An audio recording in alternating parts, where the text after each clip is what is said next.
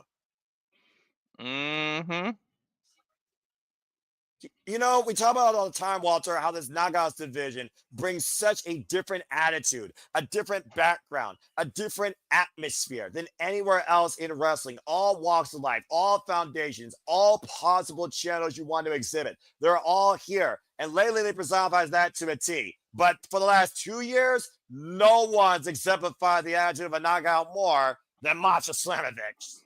Oh my God, she's represented this so well. Like I said, she's been in other companies. She crossed the line to NXT. She went to Bloodsport, literally defending the Knockouts Championship on a Bloodsport event. Who would have thought that would happen? She also currently is the ICW Women's Champion, and she has been TNA Knockouts World Champion now for 224 days after beating Jordan Grace last year at Bound for Glory, going into her 12th defense tonight of the TNA Knockouts World Championship, or 11, excuse me. Like you said, she's been a trailblazer, a leader. She's been a juggernaut of the industry that we haven't seen match unlike of since Jordan Grace. What Jordan Grace started, Masha has elevated. As we go to Mackenzie Mitchell for introductions. She's literally told any women from any walk of life, step up and get stepped on. She's been defending this everywhere. Currently the 65th TNA Knockouts World Champion in this illustrious titles history.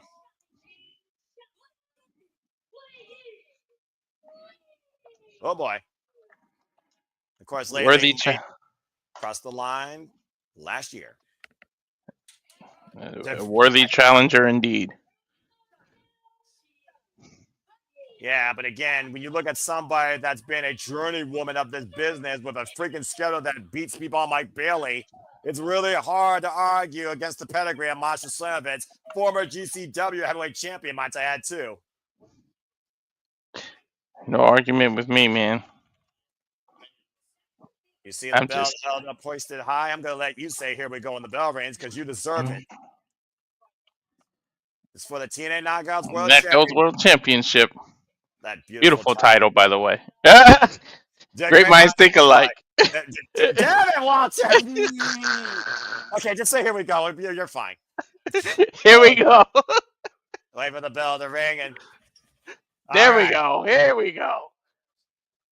Again, don't blink, because this is about to be some striking. I'm about to say, to your point, when you really are dealing with somebody the caliber of opponent that has a similar style than you, how do you counter that? I have no idea. You prep. If they strike with the leg, with the fist, then you try to take her out with the legs. If they're a leg person, you try to take them out. Simply mat wrestle. Do the opposite. Don't go toe to toe unless you really have confidence in yourself. That's the problem. They both have confidence in themselves. Yeah, confidence in spades. Of course, Masha Slamovitz has had confidence since winning the TNA cover. I'll press one count. Confidence since winning the TNA World Championship. There's another cover by the league, kick out at one. Both women going for the quick cover in the early going, maybe trying to exhaust one another. Okay, it wouldn't shock me if one of them gets literally knocked out. That's how hard each of them can strike. Yeah, imagine this ending in a TKO, considering one of them has literally a kick to the side of the head while the other one literally drops you on their head. And standing switch exchange here by laying at Masha. Back elbow strike, stiff. I'm surprised TNA forgets about the snowplow, because when they did the tape, they only showed the Requiem. She uses the snowplow too. To be told, she hasn't used the snowplow towards a finishing maneuver. She's used it to set up for her finishing maneuver, the Requiem. And that goes to the testament and the strength and growth of a champion. When you know that the move you used for such a long time isn't enough, considering the caliber of talent and competition you put yourself up against, or is constantly put up against you. Oh, nice exploder there. And here's a cover, hook the far leg, and gets a 2 count. The deeper and deeper this roster gets, the more competition you get. Well, again, look at all the newest signings. We talked about before, Lee. We talked about Indy Hartwell. You talked about Myla Grace, Harley Hudson. I'll even give M by Elegance that freaking favoritism, because Maggie has potential. Nice clothesline there. And, of course, the returning inspiration. This Knockouts division continues to show how deep it can be without NXT. And if Masha can get past Layling, I really don't even see anybody down the cannon. Like, who else can freaking challenge her?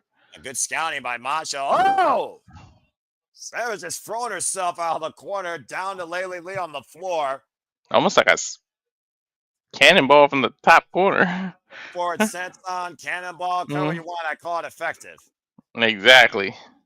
Masha Slamovitz, 26 years of age, 10 years in the game, an all-rounder trained by the likes of Johnny Rotz and Amazing Red. Just name a couple. You talk about backgrounds in MMA. She has a background, of course, in women.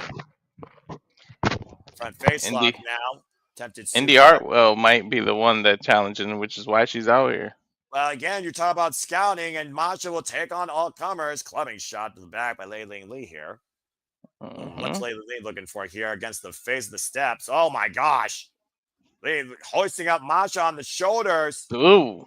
Let's not underestimate the strength of Lei. She's literally walking up the stairs with Masha on her shoulder. That's impressive. But again, what is she doing here? Oh! Dumping There's your Masha answer. down face first on the floor. She flipped it like a pancake, dude. Incredible show of power there, to your point. Well, don't let her size fool you. She's built.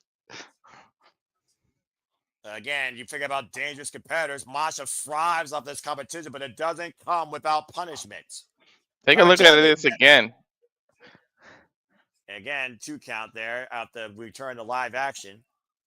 She literally just let her fall, like drop, like boop.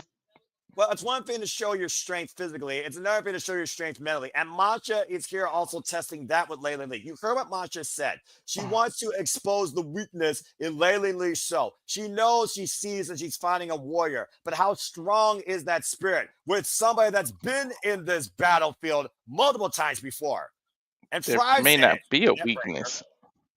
Choose the half, hold that fought. Hook of the far leg is enough. Kick out at 2. Oof. It's hard to find a weakness when it may not even be there. Again, we'll see how deep Masha has to expose that Layla Lee and vice versa. But I'm about to say also, Indy Hartwell, Australian, hello, inspiration, hello, Australian. The Aussies taking over TNA. I like it. Ooh, spinning Sobot. Aussie's taking over every company, to be honest. That's a fair point. Big hook kick there by Masha. Double leg takedown, jackknife float over, cover by Layla Lee. Gets a 2 count. Oof. And again, the one constant you can say about the Knockouts division, to your point, Walter, is Masha Slammers. She has remained unopposed and unmatched since the vacay of Jordan Grace.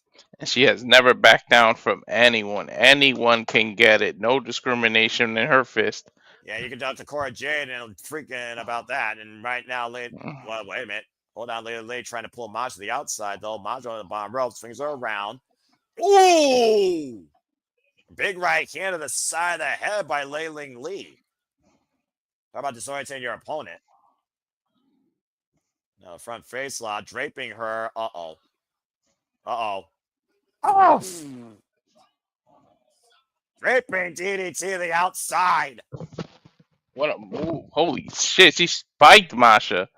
Think about also how she set up, again, further trauma to the head after that stiff right hand to the side of the head after turning Masha around. But she's wasting precious time. You know you can only win the title via pinfall submission inside the ring. Yeah, but think about it. If she gets that kick to the head after all that trauma to her cranium, it's over. Lights out. Now, you did say before this could be a match that literally could end in a TKO, a total knockout. Which still would result in a new champion if she knocked her out, Masha out. Yeah, exactly. If she cannot continue underneath her own whim, that would be considered a forfeit. Indy Hartwell again scouting the competition here. For all she knows, she might be facing one of these 2 women in the near future, title or no title involved. Definitely Indy's getting a title shot in the future. This is where women's wrestling has flourished since 2008, while other companies have evolved women's wrestling since 2019 and beyond. Damn, ladies taking it to Masha. Yeah, but look at Masha and Kai spinning back fist. What a high kick combination. Swinging a miss around. Oh! There's the knockout. You were saying, yeah, exactly. Spinning back heel kick. She caught her right in the cranium, that equilibrium, man. If your equilibrium's gone, you can't stand, you can't do anything. Yeah, Layla Lee caught her flush with that. Layla Lee getting the better of that striking exchange. Now she's taking her in the corner. What's on her mind here, Noah? Yeah, I don't know. You talk about the efficient striking of Layla Lee, her legs being her most lethal weapon, it seems. And we'll see if Masha can counter that here. Layla Lee going for something different, possibly a gore buster. Trying to send Masha maybe face first down to the mat from the corner. Masha fighting back, though. And this is dangerous territory for both women here. Oof, big elbow strike. Down goes Masha, creates distance. Masha followed up, though. Spreading the legs, immediately freeing up, though. And, oh! Hurricane Rana off the top rope. I'm not sure if she got all of it, to be honest. Now, she got enough of it to create a lot of distance between her and Layleen Lee, and look, Masha unable to capitalize here.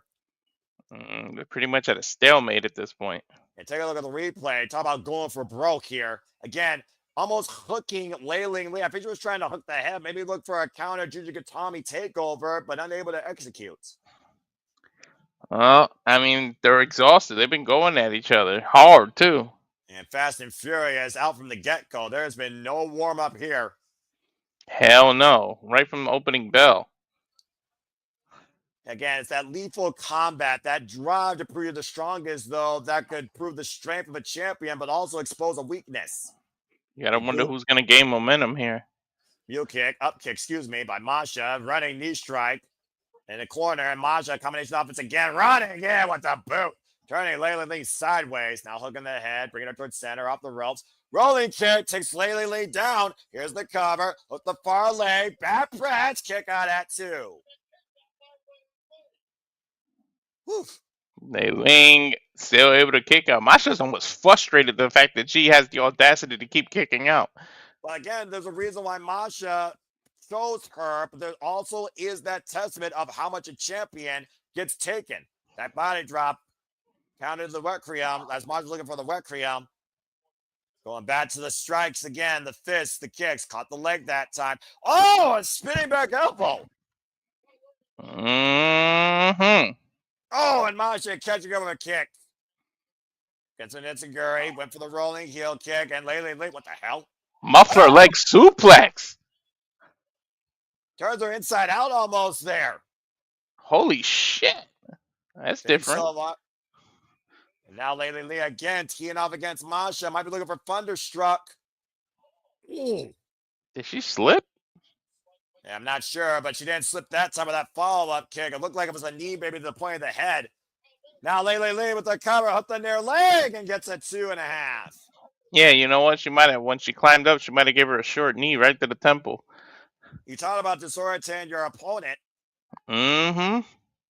The point of the cranium right there. Yeah, she needs to capitalize on her momentum. She's got Masha on the ropes. Not literally, but you know what I mean. Figuratively. Yeah, but you can tell how much Laylee has scouted Masha Slamovics here. Mm-hmm. Hoists her up on the shoulders, electric chair position. Masha able to escape, though. Now the roll-up, the schoolgirl, the cover, gets a 2 count. Shoulders down. Immediately, Laylee counter, though. Masha with a bridge, though, trapped. Almost a head scissors attempt here. Shoulders down again by Laylee Lee. Gets a 2 count on the champion. Oh, the double knees. Hook of both legs. Oh, kick out again. Damn, she pulled out a Meteora. Yeah, short range Meteora, but notice how late she hooked the left leg. That split second there might have been the saving grace for Masha. She's going to high rent district now. And sometimes you gotta go beyond your normal repertoire when it comes to the biggest goals. We saw what it took against Jordan Grizz at Bound for Glory. And again, Masha, Meanie Layla Lee up at the top. Mm-hmm. She might go for that Hurricanrana again, Noah. And massive headbutts, though, by Masha to Laylee Lee. Now, Masha looking to hook up Lee, possibly for something big here. Oh, almost like a shoulders. Oh! Rolling DVD out of the corner! Bang! And another knee strike. That's gotta be it. Here's the cover to return. Kick out at 2. It don't gotta be. She's barely got her left shoulder up, but she kicked out. How the hell did Laylee Lee kick out of this avalanche Death Valley driver follow-up knee strike combination by Masha? I'll never know. That should have been it right there. She hit her with a knee Brian Danielson would be proud of. This is women's professional wrestling. This is what it means to be a champion and fight with your championship on the line against the best you could have thrown at you. Snowplow? Oh, nope. She was going for Snowplow. Hold that thought. Lee got Masha up in the torture rack counter. Gets to the midsection. To your point. Now Masha, wait a minute, counter. Jackknife, cover. Ooh, and Masha again maintains hold and control. Now hooking up Lee. Oh! Jumping power driver. Mother! Fatality. Masha retains. Damn, and one Requiem later.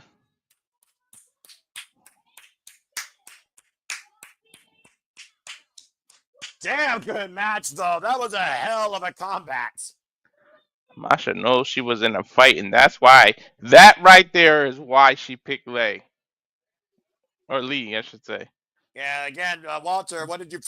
Wait a minute. Is that Rosemary? What are the lights going out for? I don't know. It's a red lighting here. That's not Stephanie It's Killer Kelly! Killer Kelly's back! The former tag team partner of Masha Slamovic. These two women were bound by chain and circumstance after a dog collar match. That collar's in Killer Kelly's hand. Remember, they were once the duo known as MK Ultra, as Killer Kelly dropped the chain that bound them together. Oh, baby, give me this. A new challenger has entered. And the Impact Zone, the TNA Zone, has been adorned in a shade of red. Killer Kelly is back. Dude, what? We got some challengers? returns tonight. You're saying, Walter, about challengers? Exactly. I mean, someone from our own past. This is the match I have been waiting to see since the two were together in TNA Wrestling. Fuck yes, Killer Kelly is back. I am officially happy again. Also, tremendous knockout world title match, by the way, as we got another short intermission here. An incredible, commendable effort by Lei Ling Lee. That was tremendous. Yeah, let's not undermine the title match we saw, but that aftermath, woo! And a little bit heated there, I'm just saying. Oof. As we look back, of course, at Border Brawl, the event that occurred over the weekend, I suppose you want to say. Mm-hmm. Oh, man. Battle between two nations, two proud wrestling passionate nations, the USA and Canada. And, of course, you can watch Border Brawl featuring the stars of TNA Wrestling on TNA+. And we have another commercial break. First off, red. Anyway. Killer Kelly, welcome back to TNA Wrestling. I almost lost my shit. Kane would be jealous of that entrance. I mean, it's Killer Kelly. I'm just saying. Her past coming to haunt her. I was talking about challenges. We might very well see the end of Masha's reign now. If anyone's going to upset Masha Slamovic, it might be someone as damning lethal as her. I don't think that would be an upset, to be honest. I wouldn't consider it an upset. I think we're going backstage to Santana here. I don't know what's going on in the recovery room. I guess he doesn't want any, rehab. We saw what happened when Flopdower assaulted him like the pathetic, weak-ass dick bitch he is. Oof. Masha Slamovic, I think it's Masha Slamovic. Looks like you found who to play with next. You're going to say why Max Santana's frustrated, though, for being perfectly honest. I mean, his problems with substances. He got hit in the back of the head with champagne glass, so. Well, you want to talk about problems? How about the problems that Joe Hendry's had with Frankie Kazarian ever since these two have existed in TNA Wrestling? Now Frankie Kazarian's looking to beat up Joe Hendry when he's at his lowest, in his opinion, as these two men go one-on-one once again here tonight in TNA. Originally, it was supposed to be these two men going one-on-one for TNA World Championship, till Ethan Page was part of the mix. That being said, here comes the self-proclaimed insert crown here of TNA. And I feel like someone's going to join us here very shortly. Mm-hmm. Here we go. Oh, boy.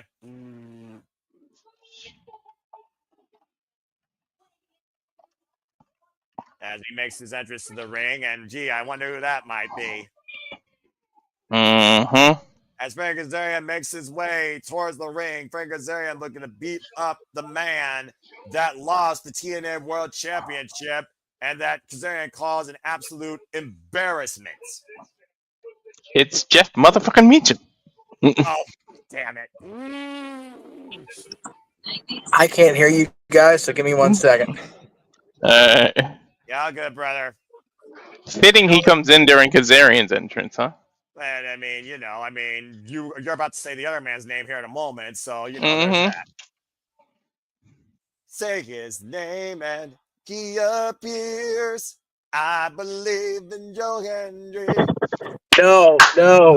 Yeah. Damn I do How not dare you. believe he How lost a dare TNA championship to an outsider. He's a failure. How dare He you? let us all down. How dare you? Trick Williams stole it. It wasn't Joe Hendry's fault. Joe Hendry fought honorably. He presented TNA and WWE at WrestleMania. He Well- raised the bar of the TNA World Championship on the other company's grandest stage. How dare you call Joe Hendry a failure, and embarrassment, and mockery? I am on my way to Hollywood right now to see a true champion, a true winner in All Ego Ethan Page, the NXT North American champion, be the guest of one Chris Van Vliet. I'm going to see a winner tonight. You have fun calling Joe Hendry getting his ass handed to him by the king of TNA, folks. By the way, hi, everybody. Good to see you. Hi, Noah. Hi, Walter. Hey, how you doing, Jeff? I am delighted to join the show whenever I can. I know I've been absent for quite a while. There are reasons that will come to light soon. But I just am so happy that Frankie gets a showcase match on a TNA premium live event, even if it is against somebody that can't seem to keep the title within the company. That's okay. That's okay. We will now hopefully put our faith in Trick's challenger tonight, and we will have a TNA champion that actually works for TNA. Why not? But for now, I know Walter said the match is happening right now. There's no hype video. We're just going into it, huh? And Joe Hendry mounting Kazarian beating his ass. Yeah, they're literally just going at it. Joe Hendry has every right to beat the man up. He literally insulted him. He's been insulting him since he's been in TNA.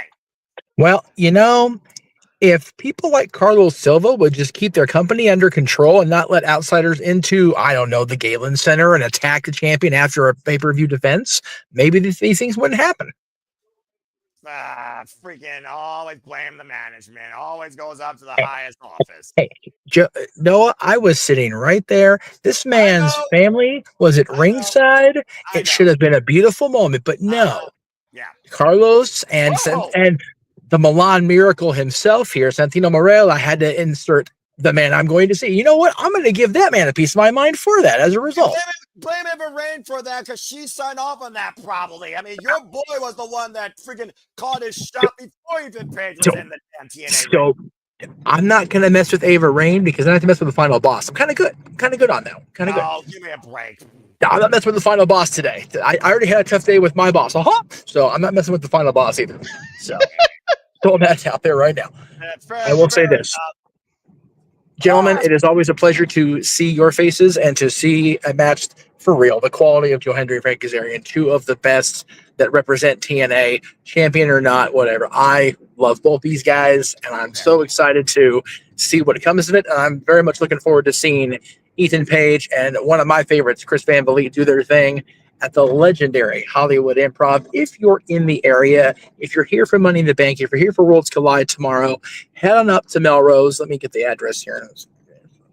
Get the I don't remember what it is. It's a legendary. I just went away. I didn't mean to.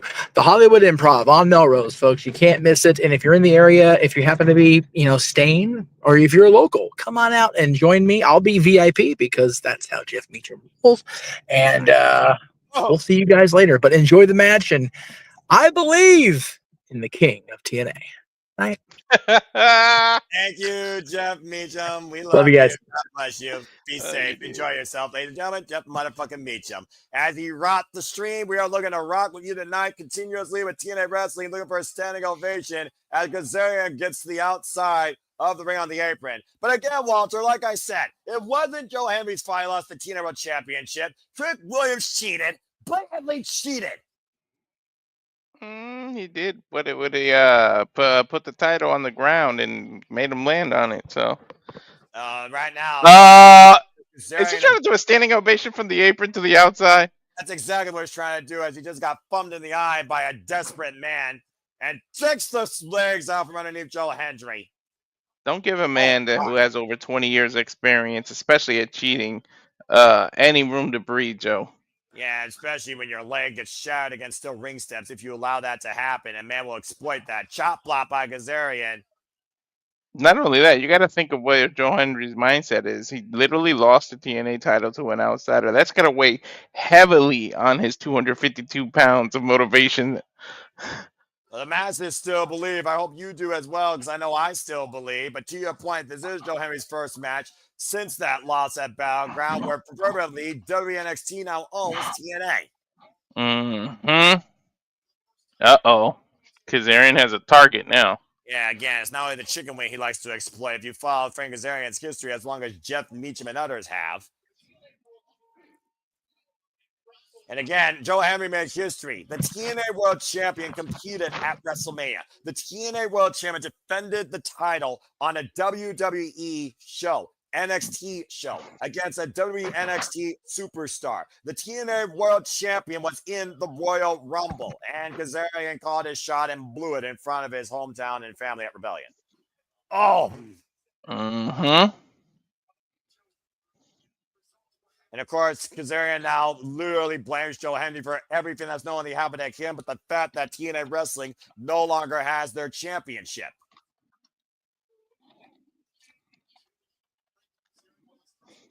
And of course, Frank Kazarian wants to take this opportunity to beat a man while he's down.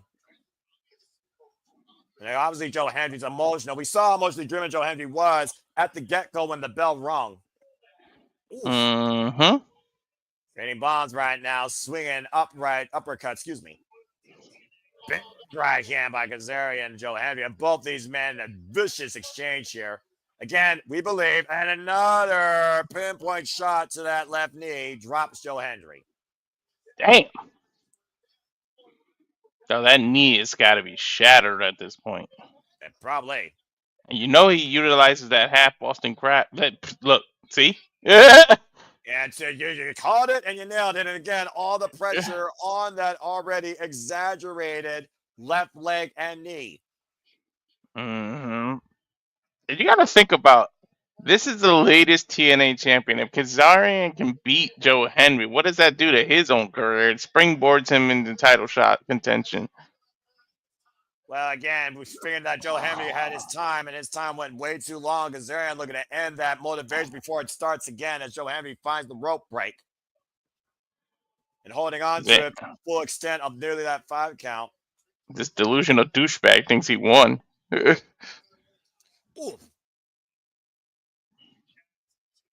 Kaz again continuing to inflict physical and verbal proverbial punishment on the former TNA World Champion.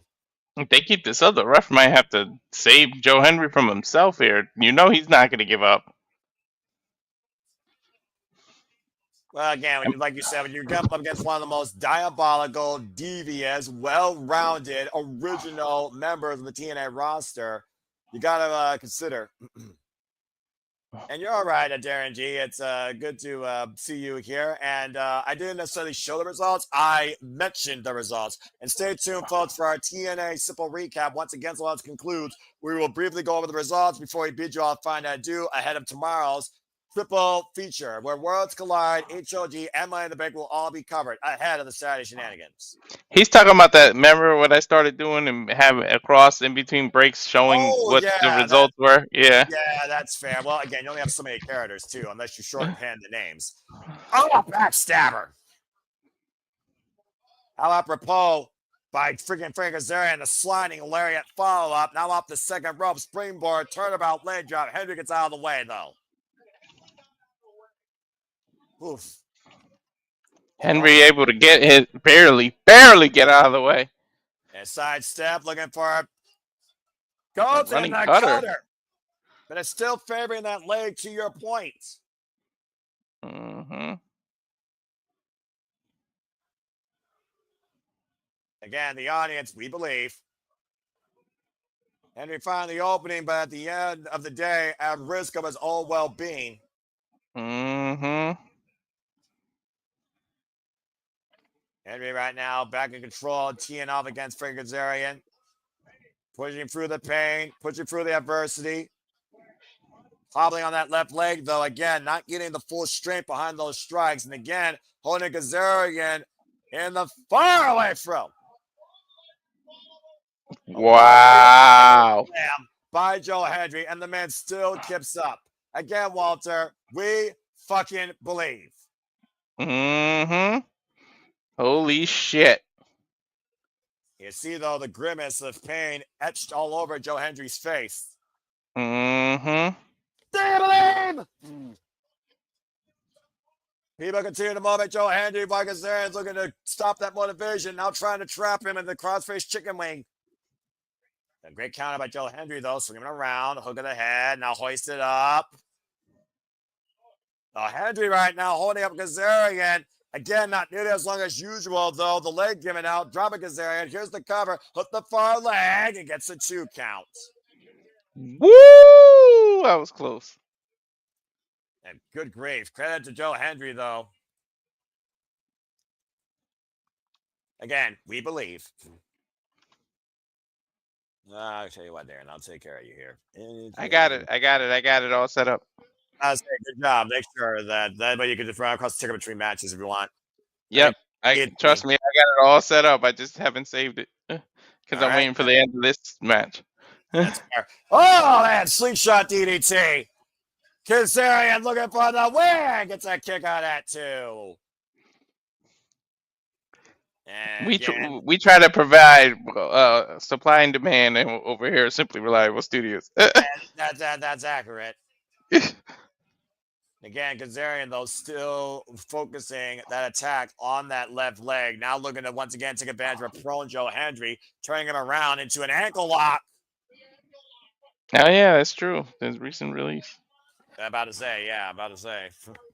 Is it a release, though, or is it a contract expiration? It depends who you ask, honestly. We are talking to people that legitimately know the man, so I think they would know. Pushed off inside cradle, hooked the far leg. Gets a 2 count, though. Gets the midsection. Hoisted up on the shoulder. Oh, Olympic slam by Joe Hendry. And a cover back press kick on it, too. Dude, what is up with everybody using the Olympic slam all of a sudden? And Kurt Angle's an all-time great of TNA, former TNA world champion. All right, if you can pay homage to the all-time great, why wouldn't you? Especially if it helps you win. We saw Mox do that earlier. I mean, Mox. Wow, what the hell? Steve Macklin. I was trying to say Macklin. I know. Well, both men are violent, to be fair. And once again, Joe Hendry looking to rock the faithful here in Arizona. Hoisting up Kazarian again, though. Kazarian. Oh! Face buster. Goes Hendry. Oh, man. Damn, he almost got it. That was close. That's one way to counter the standing ovation. That was nice. Ooh.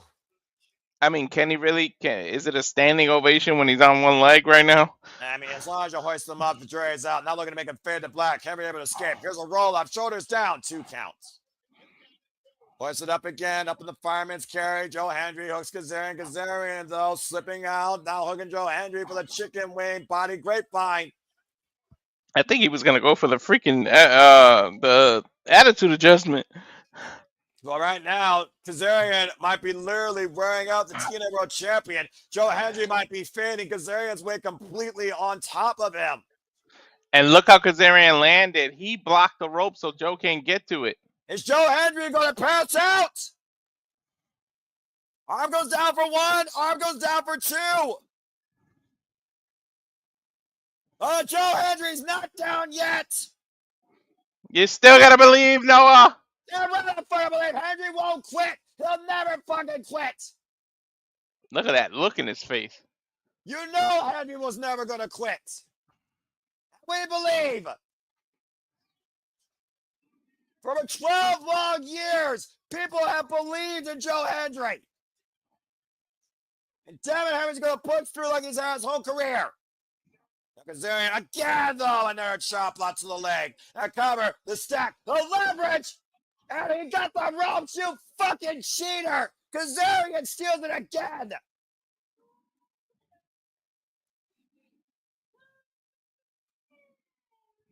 A highway fucking robbery in the desert. Kazarian with leverage with the ropes pins Joe Hendry. That's amazing. That's bullshit. You got to take advantage, man. Yeah, call it desperation. Joe Hendry I gave told you. everything he had tonight, and then some. How many times do I tell you the record books don't show how you won, just that you won? Well, maybe the record books was more reliable. They actually would be much more worthwhile. And again, Joe Hendry fought everything he could in this match, but he couldn't beat Kazarian, who used leverage in his favor. To go to Gia Mill, that's now going to get a word. Oh, great, from this crook.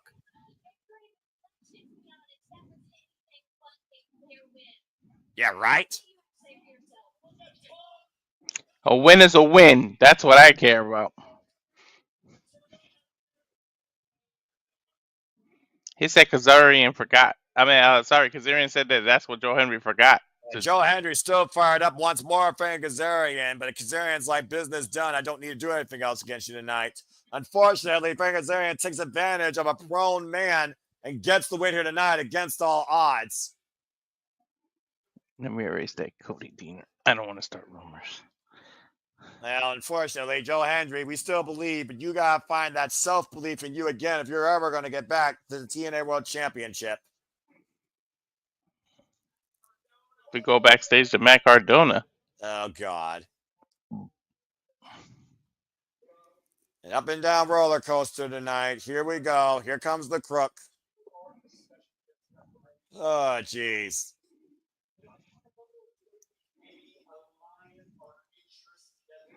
He's talking about aligning his interests together. Do you forget? Is that a payment? Of course. Try to friggin' rig the match. Pay the referee. Yeah, God damn it. Should have gave him a action figure. He's got more than enough. That's what I'm saying. You could bribe him with some action figures. At the end of the day, what's more valuable? Cheap-ass plastic or freaking paper currency? I think Cardona has enough of the paper currency. Oh, Lord. Cardona literally has the direction of authority in his hands. But coming up next, TNA World Tag Team Champions on the line. The Nemeths versus the Rascalz. I mean, again, you pay a man a couple $1,000s. You feel like you already have the match won. That looked like more than a couple $1,000. Shit, that was a pretty good stack. $10,000. I don't care how much Robert Stone is worth, his cheap-ass Jersey self. If they win tonight, this is the last call you're getting from me on TNA. But let's go ahead and talk about this tag title match. Here's the taglines. First ever tag title match for the Nemeths and the Rascalz. Rascalz won a 4-way match with no contenders, and the Nemeths beat the Harleys at Rebellion to win the titles via hook and by crook. We'll see if the Rascalz can once again defy the odds and reclaim the TNA Tag Team Championships for, I believe, what would be a third time. TNA Tag Team Championships on the line. Here we go. All right, fine. Smoke him if you got him. One of the coolest entrances ever. Yeah, you're not wrong there. I'll give you that.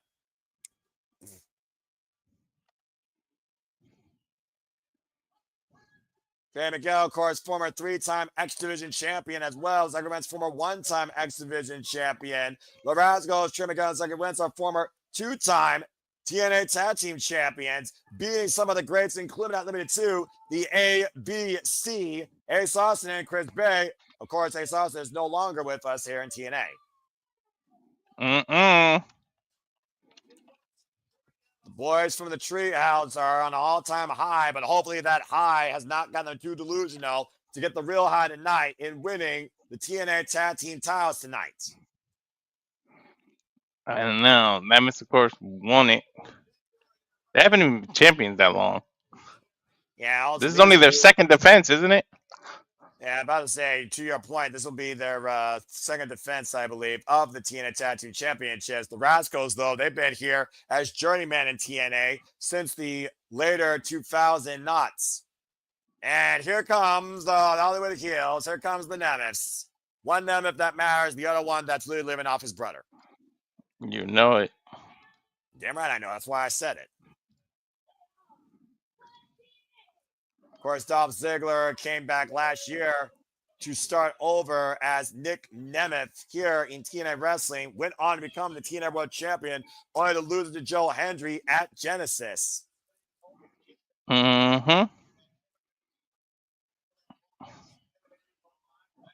man, but you got to give it to Nick. Everywhere he's gone, Whether it's an Intercontinental, a United States, a tag title, that man gets gold around that waist. And the Ryan Nemeth's first accolade is because of his big brother. Mm-hmm. Again, the Nemeths, though, trying to call themselves the best brother tag team of all time. They did overcome the Hardys. They also overcame Matt Hardy and Leon Slater, and that's why we still have these two as tag champions tonight. They defeated them in the good old Toronto.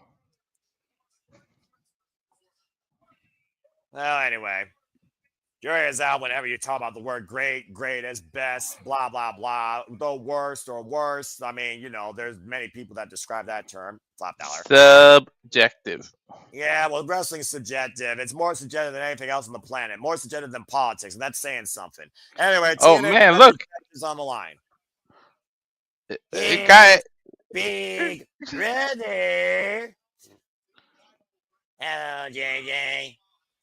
Anyway, he's enjoying riding outside his. He sounds like he should be saying, "Mike Wazowski." And I'm gonna get your paperwork, Walter. I don't want to see anything after this. All right, this isn't Disney, all right? Because I don't believe in magic. I believe in real professional wrestling, damn it. Let's see who the more legit team is. Bell rings are underway. There's a Colorado tie up here and a standing switch takedown by Ryan Nemeth to Zachary Wentz. This will be Ryan Nemeth, by the way, to start things off, folks. The lesser Nemeth. You might remember him, part of Pretty Peter Avalon's wingman. The only thing I remember him is he's a little brother. That's it. He's Nick Nemeth's brother. The end. Well, now he's champion. The end. Okay, we'll go with that. Nick Nemeth, of course, former WWE World Heavyweight Champion, NXT Champion, IWGP Global Heavyweight Champion, and of course, TNA World Champion and AAA Champion. Oh! After they lose the tag titles, fuck off. Double elbow drop, and Nick Nemeth with the cover here. Back press, coggy cover for 1 count. Hook in the far leg. And Trey Miguel, of course, stands ready in the corner. Like I said, Trey Miguel, Zachary Wentz, they have been rolling alongside each other since the Anthem days here, when they used to have trios actions in the Rebellion Complex. Well, now that they got, that monkey off of their back and their former Rascalz partner and NXT behind them, they can focus here again. Yeah, again, earlier in his tenure, of course, we talked about before how Trey Miguel, of course, went on to become a multiple-time X Division champion. And, of course, Zach Wentz was on hiatus for a little while before he returned home to TNA to tag alongside his Rascal partner. Tag made, Trey Miguel. And Trey Miguel now working with Zachary Wentz, the double Irish whip. Manhattan drop. Sweep out the leg. Last chance to be flowed over. Drop kick. Shades of a Monster Machine Guns tribute there. Great offense. Cover at the far leg and gets a 1 count. Woo. Just a 1. Damn. Well, I mean, we talked about before. You're talking about some of the greatest tags of all time. The most influential tag team of all time in TNA wrestling is not Team 3D. It's not America's Most Wanted. It's not Beer Money. It is Alex Shannon and Chris Sabin, the Motor City Machine Guns. Tag made. And in comes Ryan Nemeth with the double axe handle to the arm. I mean, I again, for all the mockery we'll give the Nemeths as individuals, they are very workable as a team, okay? And I figure if you can't work with your own brother, then how the hell do you work together in this business to begin with, let alone coexist? Double axe handle by Wentz to the arm of Ryan Nemeth as Trey Miguel now goes back onto the apron. Now Wentz legal with Nemeth once again. Falls in. Nemeth with a sidestep, though. Rolls through. Of course, we saw last night on Impact Wrestling, cover 2 count only on TNA Impact in that 6-man main event. It was the Nemeths alongside Kazarian that lost to Mike Santana and the Rascalz, with Ryan Nemeth getting pinned by Mike Santana. There's a straight ride to Nick Nemeth with that cheap shot. And Ryan Nemeth taking advantage from behind, drives Wentz to the outside. Dangerous. They both on the outside right now, though. I think he just went for a super kick with the camera cut off. Yeah, he just knocked Wentz's lights out. Again, typical tag team strategy behind the Red's back by the Nemeths. There's a replay to your point. Clearing the clock of Zachary Wentz. And of course, the titles can't change hands via pinfall or outside, cannot change hands via count disqualification. Championship advantage here. Again, the Rascalz have to beat the Nemeths inside the ring. Pinfall or submission. There's a cover and gets a 1 count. Mm-hmm. Again, right now, tag made by Nick Nemeth, very like a days ago, over cocky, confident tag, if I'm being perfectly honest. Oh my God, everything they do is overly cocky. You know what? You're not wrong. Nick has a reason. I don't know about Ryan. The jury's out on that, little brother. I'm just saying.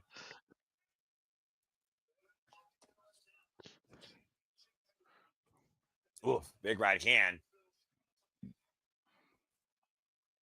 Here he is showboating. That might come back to haunt him. Well, let's not forget that Nick Nemeth's idol is, of course, Shawn Michaels, as he looks to show I am perfection and be the showstopper. Jumping elbow drop with a bicep flex and a 2 count. Killing all the freaking narcissistic idiots of the past, including Rick Rude. Oh, yeah, that's where he got that hip thrust from. Yeah, exactly. And of course, Champion's prerogative. They gave the Hardys that rematch, but they gave it in Canada, knowing that Jeff Hardy couldn't compete. And you wonder if Jeff Hardy was part of that match, would we have new TNA Tag Team Champions again? Guess we'll never know. Well, unless they earn it back again in some sort of capacity. But again, the jury's out. Now the shoulder blocks from Ryan Nemeth to Zachary Wentz and Nick Nemeth, adding further insult to injury in the corner with the face wash with the arm. Well, you got a chance as long as you don't book it in Canada. Well, I mean, you know, even Winnipeg, I guess, has restrictions if they were to do that. And shout out to our Canadian friend Ash, subscribe, Bad for Wrestling. Our Canadian friend? She's yours, she's mine, she's our Canadian friend, Ash. Oh, good Lord. And right now, Nick Nemeth driving that boot into the front of Zachary Wentz, draped across the bottom rope. Again, referee distracted. A cheap shot by Ryan Nemeth with a stomp to the back of the head.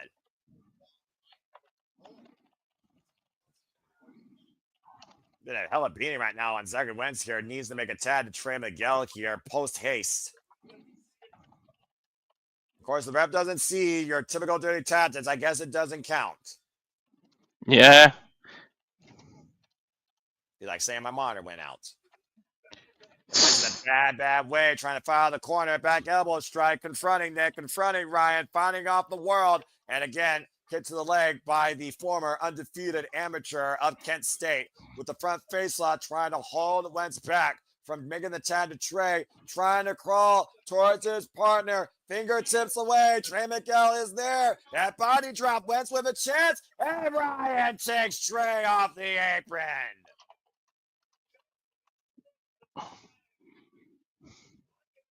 Just in the nick of time, as I hate to give the devil his due, as Nick drags Wentz back to the corner and a tag made to his brother.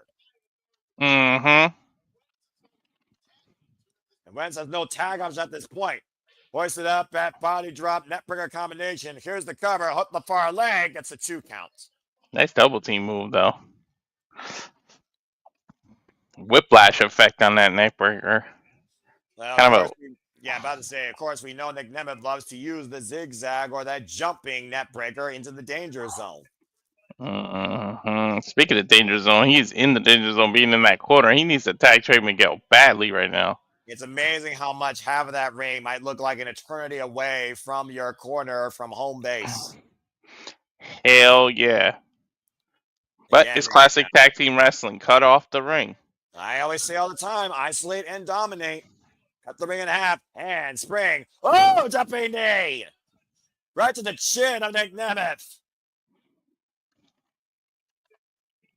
It's a critical moment in the match here, Walter, for Zachary Wentz to make the tag to his partner. He's feet away. He needs to reach, drag it. The problem is his feet feel like cement now. He's been in this match so long. Well, finally, the tag's been made. Missile drop kick by Trey Miguel and a kip up. Ryan Nemeth on the other side. Business is going to pick up. On tag, like you said, slip out from underneath by the former 3-time X Division champion. Hoisted up, takes over Nemeth with the DRS. Tag made Why would you tag right back out? Ooh. Hook kick. Toe breaker. Neck breaker. Great combination offense. And a running shooting star cover. And Nick saves the titles. I'm sorry. That was a mistake to tag right back out that fast. Well, obviously Trey and Wentz had a game plan, and it's coming to fruition right now as they're cutting down the tag team champions. Double stomp to Nick Nemeth's back. Shout out to Ultimate Finesser, Chris Berry, by the way, here, of course. Oh, yeah. Get well, man. I hope one day you can return seriously. Whoa! Through the ropes, and down goes the Nemeths off the stereo topes. Yeah, definitely. Again, our continued well wishes of recovery and strength to the Art of Finesse himself, Chris Bay, proving that again. He can walk on his own 2 feet. There is nothing that can stop him. Both the Rascalz, double Meteora by Trey Miguel, Swanson bomb by Zachary Wentz, put out all the stops here. Cover, put the leg, new chance. Oh, kick out at 2. Oof. Nods to the ABC and nods to the hotties tonight, Walter. Let's take a look at that. Swanton. Yeah, beautiful swanton bomb for the near fall. Jeff ain't the only one that can pull that off. And right now, Ryan Nemeth hoisted up at Trey Miguel. Trey and Ryan are legal. The Irish whip reversal. Trey sent in the corner. Ryan blocked though by Trey. Now Trey up to the second. Oh, jumping elbow by Ryan Nemeth. And Wentz trying to come into the aid. Ooh, kick out of the knee. And they're putting there. And uh-oh.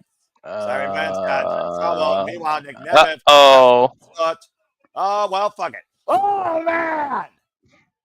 that's one way to do that. That's one way to do that Tower of Doom spot. That was different. Yeah, modified Tower of Doom. You might as well call it a Train of Doom. There was a net breaker, a reverse DDT, and a blockbuster all in one. Golly. Everyone went down a heap. Crouch in, holy shit. Hey, I agree. Shit.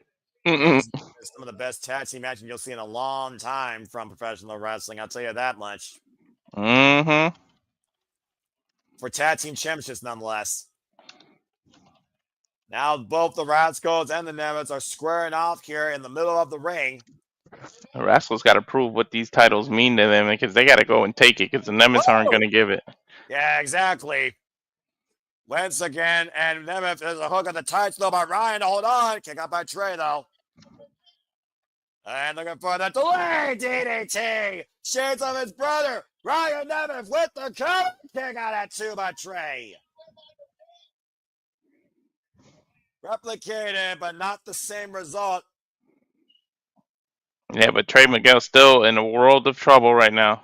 Isolated with both Nick and Ryan. Now hoisted up, looking for again that combination. Wentz coming in his partner. Super kick stereo delivered to the Nemeth brothers.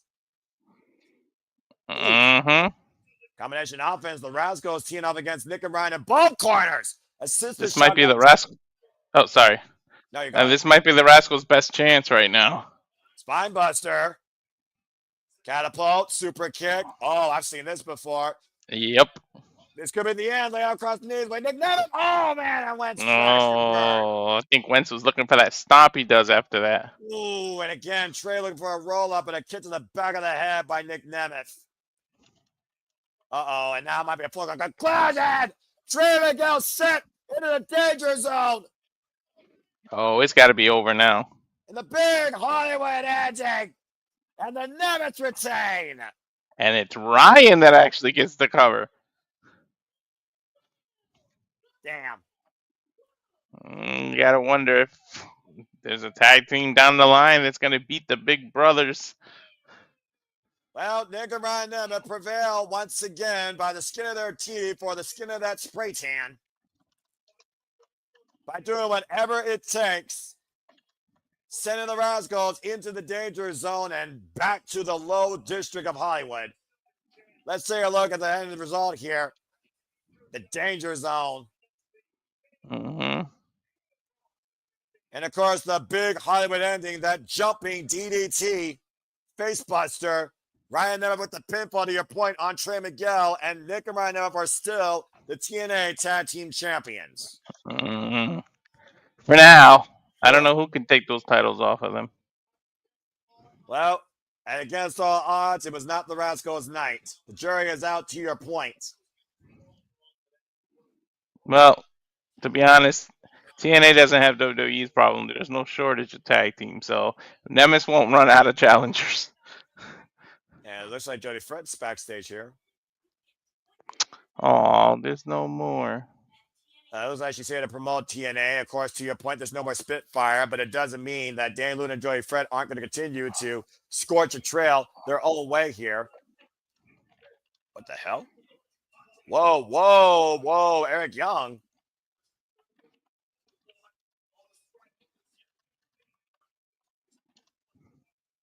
Eric Young saying this place belongs to him. Remember, though, he assaulted a fan yesterday. I thought he got suspended. Oh, okay. Talking about the TNA World Championship is not where it belongs. It's on some punk. You might want to tell. You might not want to say that to the 6'4" punk himself. Well, maybe this man agrees with him. Sammy Callahan.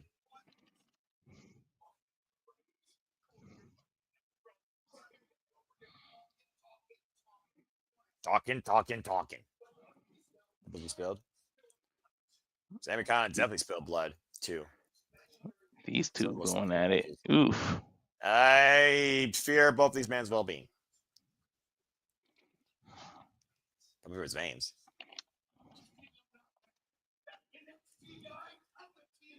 He's mad at the next guy's TNA World Championship. Yeah, duh. Mm-hmm. Down there, get his stuff together. Wait, Sammy Callahan, the voice of reason? What the fuck age am I living in? I don't know. I hope he doesn't join Young's little group. I mean, listen, when an outsider takes your world title, weird alliances can happen. Well, I mean, company pride, I guess, outshines, personal rivalry. But now, Walter, let me just say in advance, it's been an honor calling this with you. This might be the last time you see me on this screen with the letters TNA on it as well. It's time to find out who officially becomes the TNA Director of Authority. It has gone beyond professional. It is absolutely personal. Santino Marella, Robert Stone, Arianna Grace Latino's corner, Tessa Blanchard, Robert Stone's corner. Someone's about to take control of TNA for good, and the other one is going home. Please don't give up, Noah. We know what bullshit's about to happen with Matt. There's a reason Matt's the referee. That's the freaking X Factor.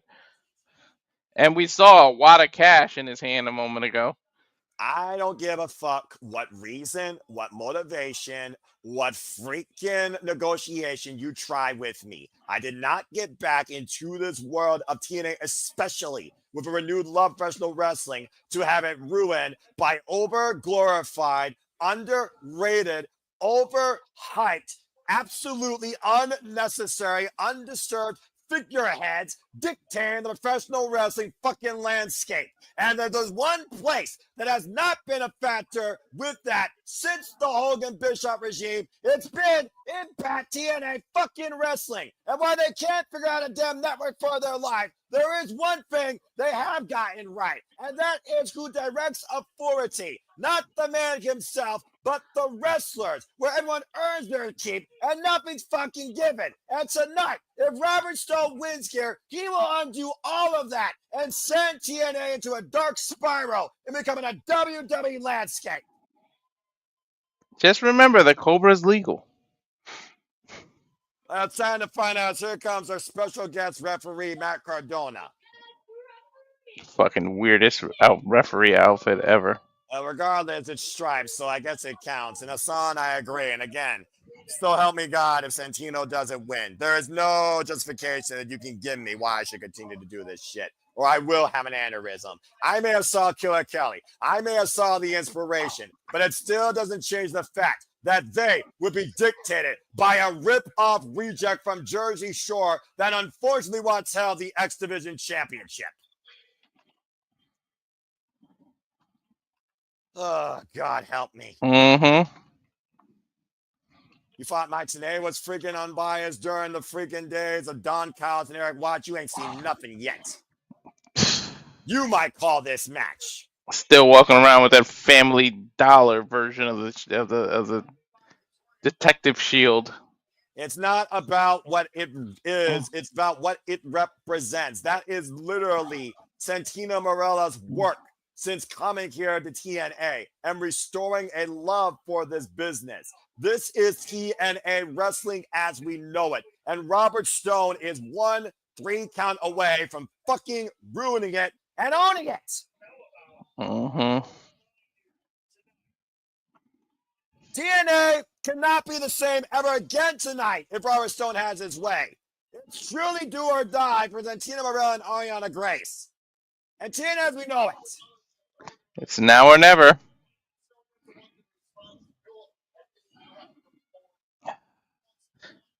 Noah. Woosah, okay? There's no woosah. Don't you fucking tell me the woosah.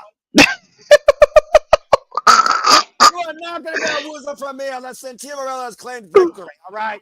And the bottom line, Robert Stone doesn't even want the position. He doesn't want to be the director of authority. He wants literally the dictatorship of this company. This Kenzie Mitchell, go with the introductions.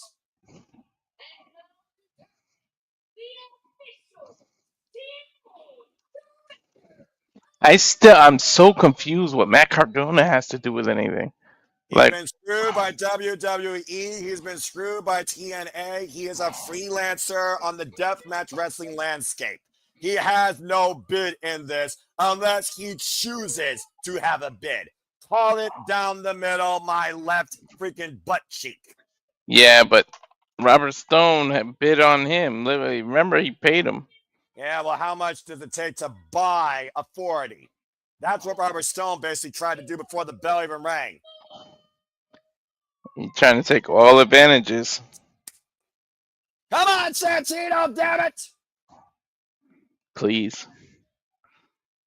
For Noah's sanity, please, Santino. Family values versus corporate greed. A soulless corporate entity versus what we've come to know and love as the alternative of the business in TNA wrestling. It is more than just a job. It is the very identity of this company as we will know it. The entire landscape may change. There seems to be a little bit of protrusion. I'm pretty sure Robert Stone is not a big package. He might have brass knuckles or something in his trunks. You know he does. There's something sticking out. Caught red-handed.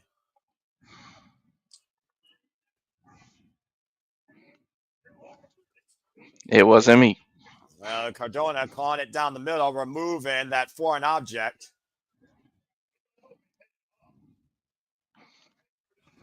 And I'm about to say, Matt Cardona right now, he has a very, very, very high regard. It's a high rate, a high cost. What the hell is that in his hand? A nightstick? Billy Club? I mean, if it was up to me, I would say it's a cattle prod, so he could shock the man, but I know you can't legally do that, I guess. Well, bell rings. We are officially underway. The battle for the director of authority and the future of TNA as we know it. Santino Marella, Robert Stone, special guest referee Matt Cardona. Robert Stone immediately goes to the outside. I imagine this match ends via pinfall submission inside the ring, and counter disqualifications will be enforced by Matt Cardona. Then again, with Matt Cardona being the referee, he might let all hell break loose. And Robert Stone, this freaking reject, he hasn't been in TNA or Impact Wrestling for 8 years.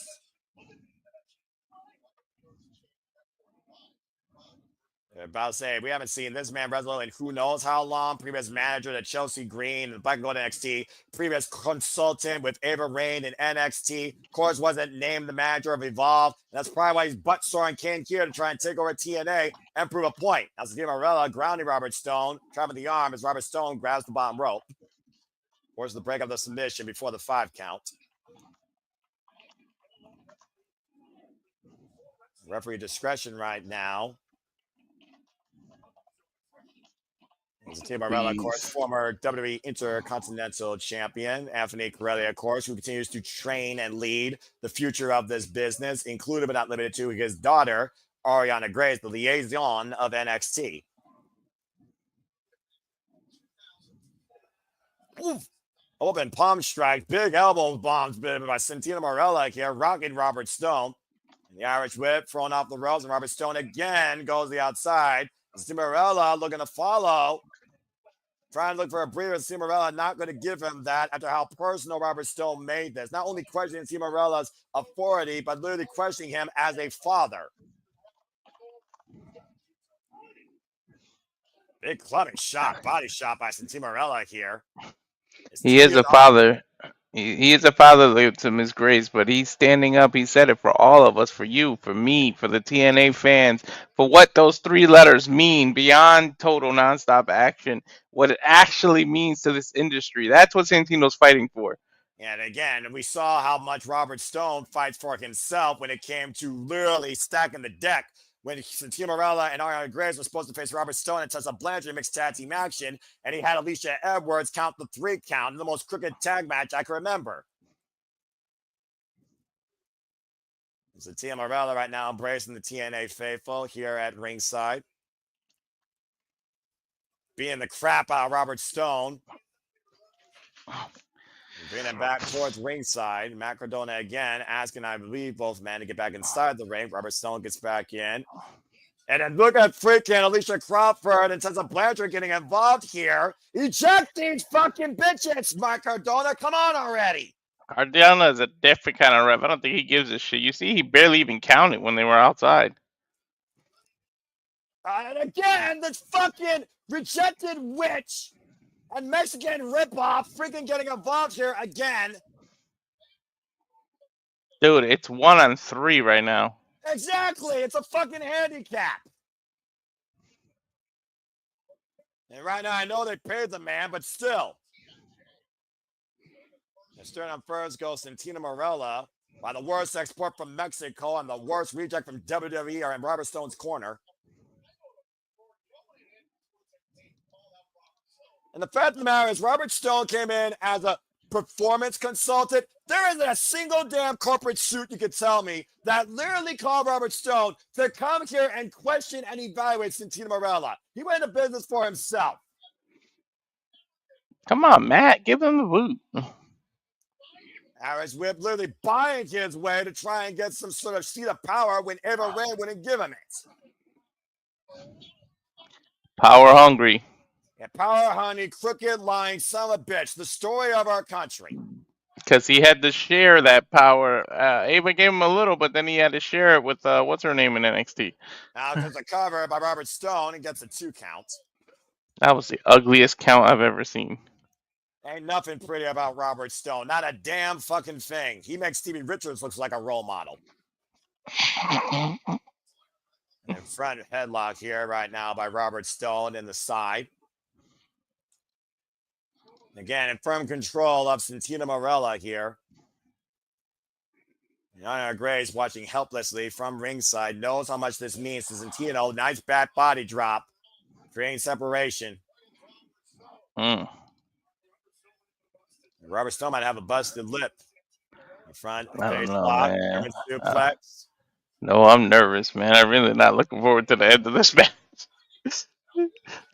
Fight forever, please, so we don't have to get disappointed. Yeah, there are those that literally care about this coming. There are those that simply don't. And the Cobra against legal. Tessa Blanchard getting involved here and running away with the Cobra. He might have a backup. Now Santino with the roll up and Robert Stone feet on the ropes. And Cardona, are you kidding me? Counting it. Santino got his shoulder up too. Yeah, and so he broke the pin up. He still had the feet on the ropes though, blatantly.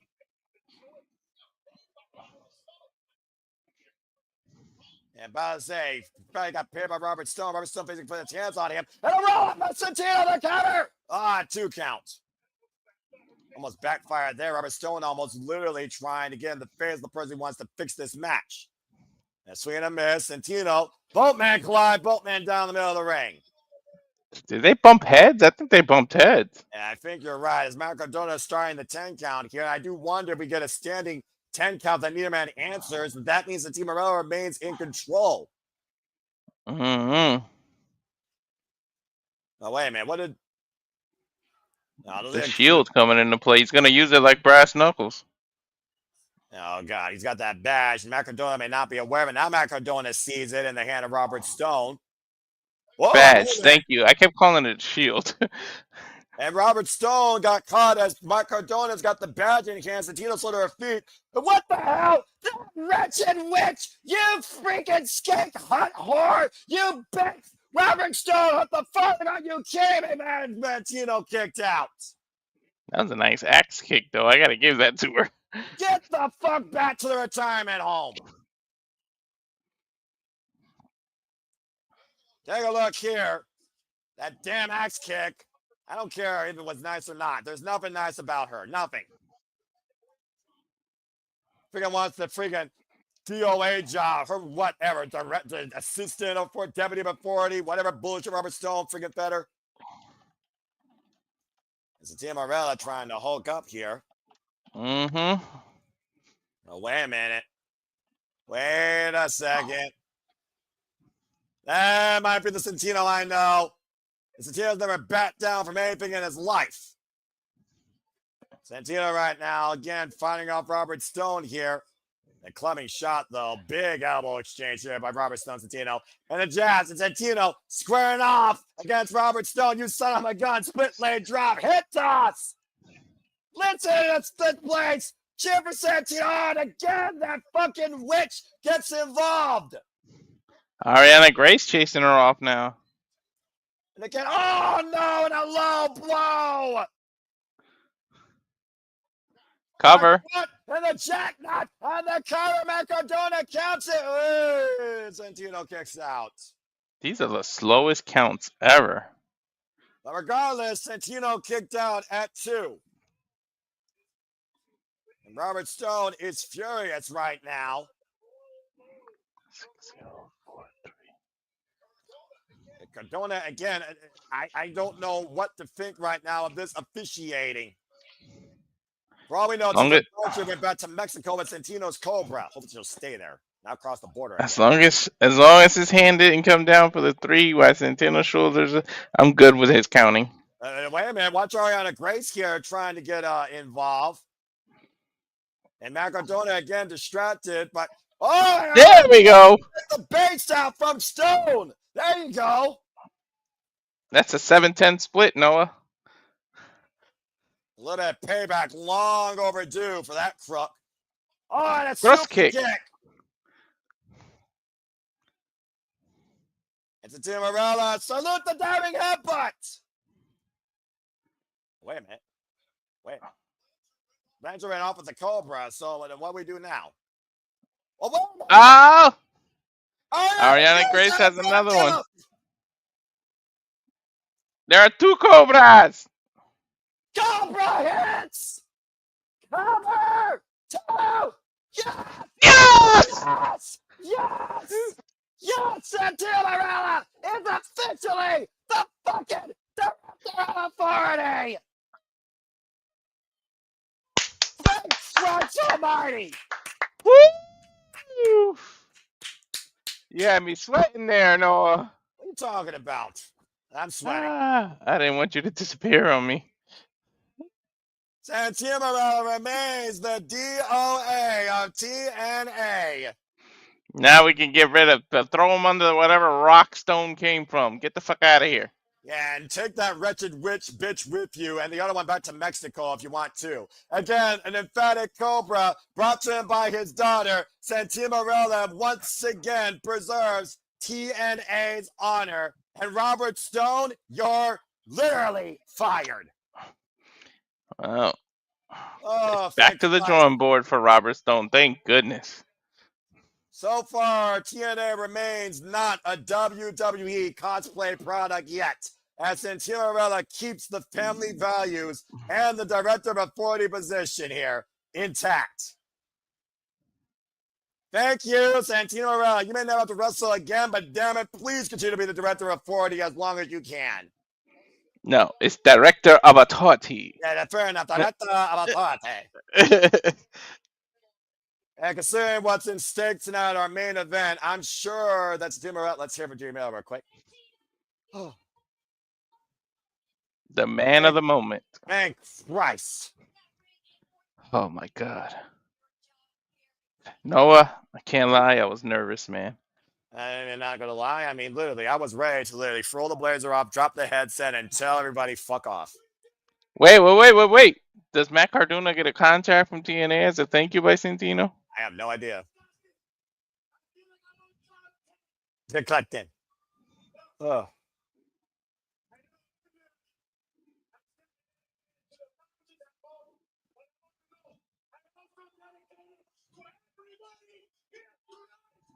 Yes. No, it was considered legal, Darren, during the countdown. Mm. Oh man. He said, without you, I don't know if I could have did it. I'm so fucking happy and glad. I'm going to continue to do the best job I can for this company. I love you guys so much you don't even know. Well, we love you, Stantino, and we thank you. Thank Christ you saved us from Robert Stone. A pivotal night for this company as the moral values we come to know and love remain intact here in TNA, with Santino Marella still officially our director of authority, and a huge assistance to his daughter, the liaison of NXT, Arianna Grace. May we never see Robert Stone and Victoria Crawford again. All right. Santino's back in charge and unopposed. Life is good. Life is great. And of course, life will be even better when Santino Marella guides us under his direction of authority, when you and I will be here covering the show of shows, a celebration of history, and so much more to follow from the UBS Arena. We'll be back here next month in July, covering when TNA celebrates once again its Slammiversary. Sunday, July 20th, 8 p.m., exclusively on pay-per-view. I cannot wait till we get there. That might be my first call from the new house. Yeah, it'd be a special call in general for all of us here. Whew. And of course, the Road to Slammiversary will kick off this Thursday on TNA Impact. Oh.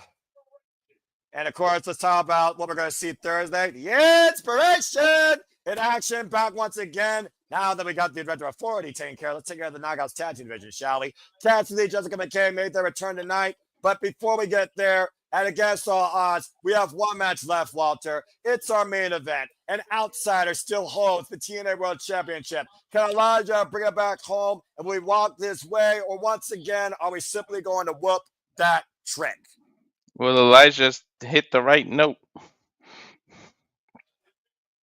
And of course, we saw at Battleground, or you saw at Battleground, you say history, I say an absolute tragedy, as Joe Hendry lost the TNA World Championship to Trick Williams' crooked trick shot and took the TNA Championship to NXT. Mm-hmm. And one way for sure, I will say this, Trick Williams indeed made history, but Elijah is looking to restore the glory of TNA, bringing its prize back home. Oh, man. And forgive me if I'm a little bit heated right now. I'm actually extremely sweaty underneath this blazer, but I am Me too, my friend. I'm fine. Everything's fine, all right? Everything is freaking fine.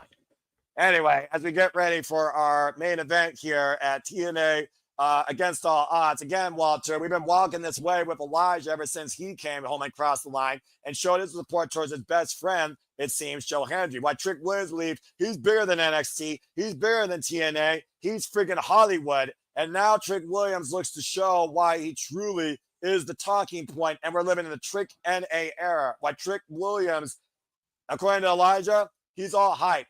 He's no substance. He's no heart. And he's going to crack under the pressure because he can't handle it. Let's see if Elijah can back up those words tonight. Let's take a look at the tail of the tape. You see right now, Trick Williams has, of course, the height and weight advantage. Of course, Trick shot his finisher. Elijah, the Highwayman's farewell. Trick Williams, a former 2-time NXT champion and 1-time NXT North American champion, while Elijah is looking for his first major championship ever. And he is 8-2 currently in TNA since debuting in February. It's all on the line tonight. TNA's richest prize, courtesy in the hands of NXT's Trick Williams. Bring. Oh. There's Elijah.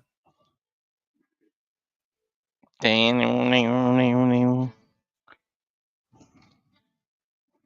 like we're going to get a little bit of a song. Ding, ding, ding, ding, ding. Ding. Listen, I once saw Elias in Cleveland burn the Cleveland Browns. So, I mean, hearing Elijah on TV is not bad.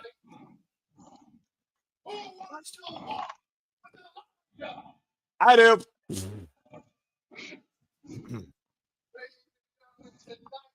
Tonight, Trick Williams is going to find out everybody here knows to home to stay. In TNA, we walk this way. Walk this way. Walk this way. All this way. Just stop it. Non copyright. Well, the Highwayman Walter is looking to bring back home the TNA World Championship.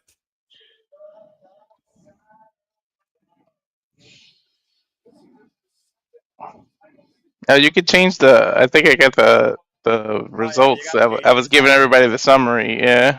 Yeah, all right. Well, that being said, before we things really get underway, thank you again, everyone. Let's do it again. Please subscribe, comment, tell our friends. We get ready for our main event here as Elijah is going into his second ever World Championship match in his career. All the motivation in the world after seeing his friend Joe Hendry fall short earlier tonight. Can Elijah bring the TNA Championship back home? Carrying the locker room, carrying the company. To your point, Walter, anybody now in TNA is carrying the company on their back in this spotlight if it means bringing that title back home. You might see people you would never think of get title shots now. Well, it's on Elijah right now to bring it back home. Just think about whoever actually does bring it back home. You would have a made superstar, whoever can do it. Or maybe somebody can jump ship and win NXT's title and even the score. What do you think of that? I mean, we haven't seen him defend it against an NXT superstar, but that definitely would be literally calling that the NXT championship at this point. The Impact Zone is still whooping that trick, though. Interesting. Well, he's happy to talk about it. He'll tell you about it day and night, as he calls it the Trick NA era. He's got a point, to be honest. I'm about to say, I just want to put this out here for people that criticize. Okay, NXT, this is great, right? So we got an NXT superstar holding the TNA championship. What the fuck has Trick Williams done with it since here in TNA? He hasn't shown up to work. He hasn't freaking showcased it. Kenny Omega fucking brought the TNA World Championship here. Why was AEW World Champion? Mm-hmm. They call ace of spades when it comes to Trick Williams' value towards the TNA brand. Well, he's here tonight. We got to see if he still retains it. Oh, he's just going to be some freaking overhyped Hollywood part-timer, level-headed idiot. Let's go down to Mackenzie Mitchell for the introductions.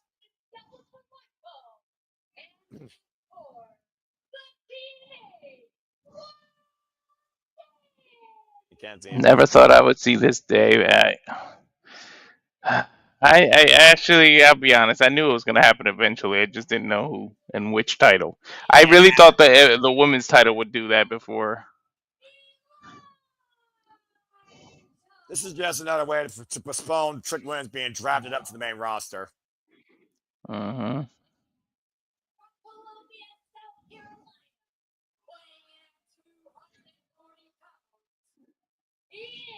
Oy vey.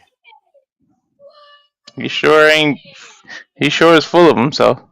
Well, I mean, when you're literally the TNA World Champion, I guess you have a reason to have an eagle. And few people over the history of TNA, they know very well what that eagle can be like. I mean, Trick Williams is following legacies of Sting, AJ Styles, Samoa Joe, Kurt Angle. In this recent era, Moose, Alex Shelley, Joe Hendry, Nick Nemeth. The list goes on and on and on. And of course, the almighty Bobby Lashley.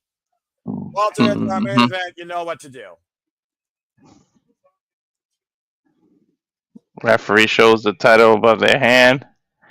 TNA World Championship, Trick Williams. Elijah. Call for the bell already. Bell rings and here we go. 18 years ago, Kurt Angle, of course, became the very first man to hold the TNA, as it was christened, World Championship. And of course, we talk about the longest running champions. Of course, Kurt Angle amongst that list alongside Bobby Roode, Sting, and of course, the walking weapon, Josh Alexander. And let's not forget how Trick Williams won the title that night. Blatant cheating. Face first to Joe Hendry going to the title, and he capitalized on with a trick shot in front of everybody, including the president of TNA, that was despondent. Yeah, if you ain't cheating, you ain't trying, they say. Unfortunately, that's, I guess, the state of affairs of this business. Arm wringer right now exchanged by Trick Williams and Elijah, and Trick Williams regaining control. We've also said this a lot about Trick Williams. When it comes to being the champion, he shows his weakness. To Elijah's point, he cracks under the pressure. He's messy. He makes mistakes. He's not calm, cool, collected, poised, or clean. He is very, very sketchy. Yeah, but let's take a look at his title reigns. He's never actually lost a title himself. It's been in multi-man matches where he's not even involved in the pin. May I remind you, he actually was pinned by Obed. Oh yeah, he was. Eagle in that triple threat. Either way, it's multi-man matches, so rules against. I mean, the odds are against him. Again, there's no odds here, but Elijah, against all odds, needs to beat NXT. That's what this comes down to. A swing and a miss again. And Elijah right now slow the punch of Trick Williams. He really just about Trick Williams. Trick Williams might have the reach and the speed advantage here.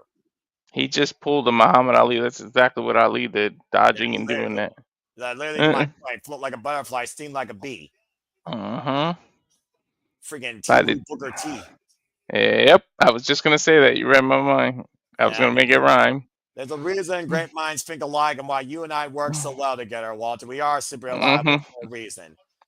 Ooh, what the hell was that? Almost like a springboard, like just draping, clubbing shot over the head.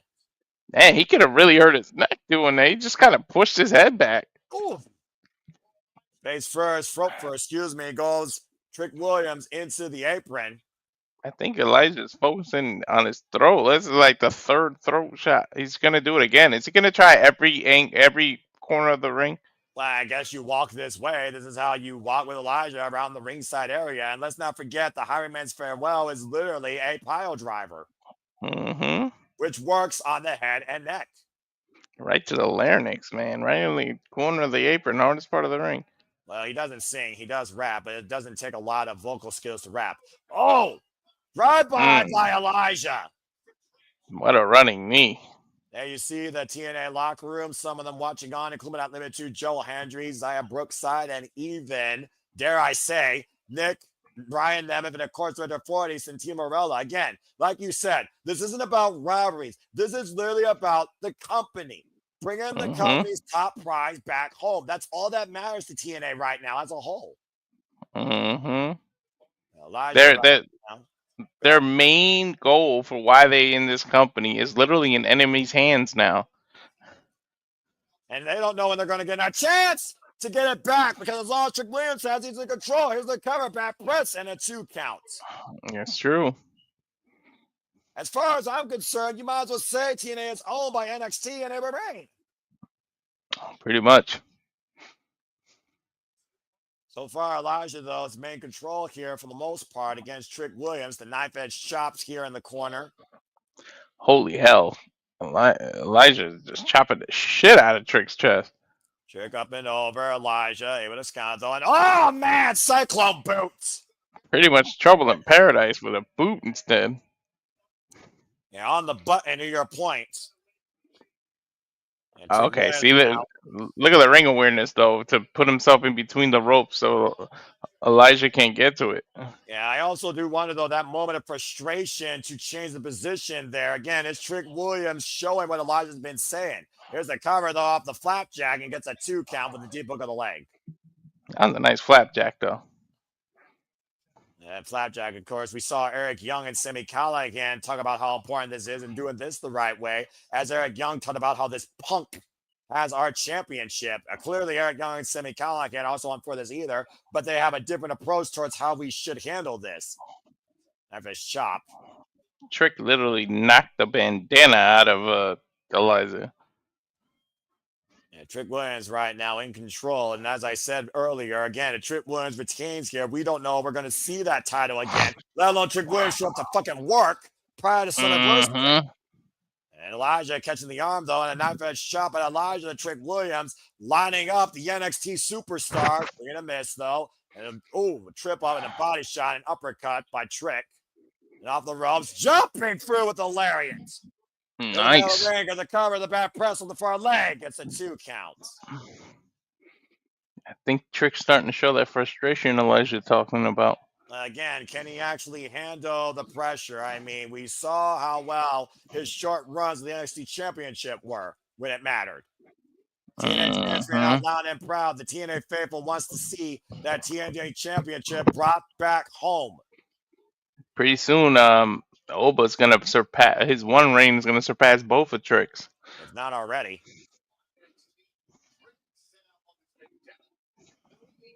And of course, we saw Trick Williams literally earn this title on this personal vendetta to humiliate Joe Hendry. That really escalated when he interrupted Joe Hendry's post-championship celebration at Rebellion. Ever since Joe Hendry's had the year of his life, and Trick Williams is anything but, Trick Williams has made it his mission statement to know everybody in NXT and TNA knows that he is the guy.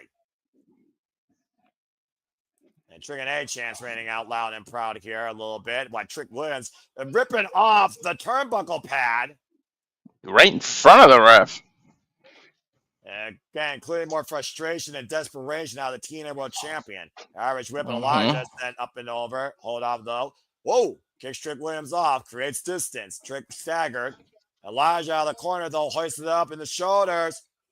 Straight from Trick Williams. Falcon Arrow. Cover. 2. No. Impressive show of power there by Trick Williams. Yeah, he's always been impressive with his strength. Yeah, I will give Trick Williams credit where credit's due. He has all the tools to be a guy. I just don't know if he needs to be TNA's guy. Elijah Except knowing how to swing and miss the leg lariat and a clothesline. Go ahead.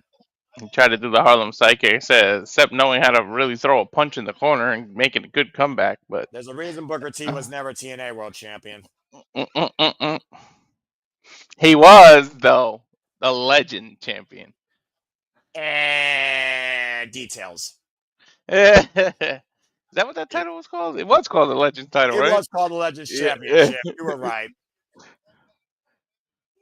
Big clothesline right now. And, of course, the familiarity. Elijah knows the Trick Williams' strength. Of course, we saw Elijah in tag team action with Joe Hendry against Trick Williams and Kazarian. Chop there. Big boot. And Elijah takes down Trick right now. Yeah, look at JJ with the stats. If Oba holds the belt to Great American Bash, he'll surpass Trick. Well, of course, JJ's going to have the stats for his NXT when NXT right now owns the TNA Championship. Oof. Clubbing elbow. Running forearm shot in the corner, excuse me. And a twisting neck breaker. Took the leg, cover, kick out at 2. Again, focusing on the neck. Oh, walk with Elijah. Crowd getting behind Elijah here. Elijah, what more can you do, though, to Trick Williams here? Besides, to your point, Walter, focusing his attack on the neck. The standing waistlock exchange. And the O'Connor roll, deny, hold on to the ropes, roll through, create separation, up in the fireman's carry again. Elijah finding back elbow strikes to the head. And Elijah. Oh! It's the time for him to drift away. Kick out at 2. Oh, man. Just barely.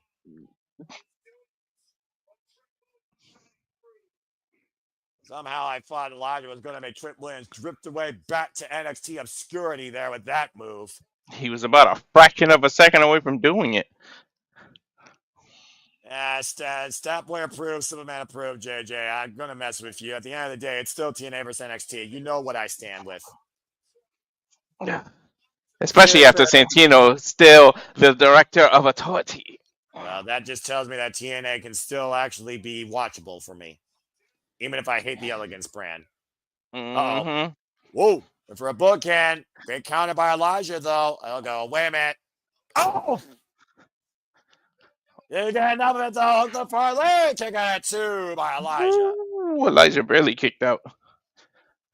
The frustration now really pouring out of the TNA World Champion. That would be As well as frustrating. maybe Trick Williams starts throwing a tantrum, then maybe he actually would already have won this match by now. I think sometimes Trick gets in his own way. Well, I mean, when you're literally compared to Carmelo Hayes, I'm not surprised. Casanova. Mm-hmm. Knife-edge chop. Another knife-edge chop exchange here between Elijah and Trick Williams. Big elbow. Ooh. Back and forth we go in this exchange. Both these men throwing haymakers, but who's going to throw the one that matters? No, you got to figure whoever connects first gets all the momentum. Well, you got the head of Elijah there. Trick Williams, though, hoisted up by Elijah. And look at the strip of Elijah here with the reverse airplane spin. The champion down. Cover, shoot the half. New leg hook. Kick out at 2.5. It's close. Is a heartbeat away from walking this way with a new TNA World Champion and the title back home where it belongs. Take a look at that replay there, Noah. Ridiculous airplane spin, and Trick Williams dropped down face first. Flat on his face, dude. Match live action. The match continues. Schoolboy by Trick gets a 2 count. Elijah with a kick out. Now Elijah looking for a test of strength leverage. Got the backslide. Shoulders down. Gets a 2 count on Trick. And near the midsection, though. The Irish whip. And back and forth we go. Sunset flip. Not a perfect roll up. Shoulders down, though. Gets a 2 count. Elijah and Trick Williams right now. Tip for tap. Pop up. Oh, what a right hand. Pop-up punch? And literally, that's what that was. And Elijah sent over the outside of the ring. Trick finally getting some momentum. Oh, wait a minute. Trick Williams, though, was looking for the baseball slide. Elijah able to scout it. Now Elijah. Oh, and a 3 neck breaker draping from the apron to the floor. Dude, he is really targeting that neck. But he's got to get the champion back inside the ring, though. That's the only way to win it. If he wants to be the man that brings the TNA title back home, he has to pin Trick inside the ring. To your point, he rolled him in now. Champion's advantage, of course, as we always talk about here, the traditions of wrestling. And right now, Elijah going up to the top rope. It's the elbow drop.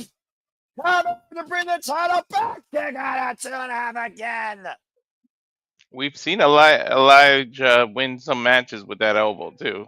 But unfortunately, it was not enough to win the TNA World Championship. To your point, picture perfect elbow drop precision to the heart of Trick Williams. To the black heart. Definition accurate. Mm-mm. I'm just going to leave it at that. Also, I'm part black, so I can say that. Mm-mm.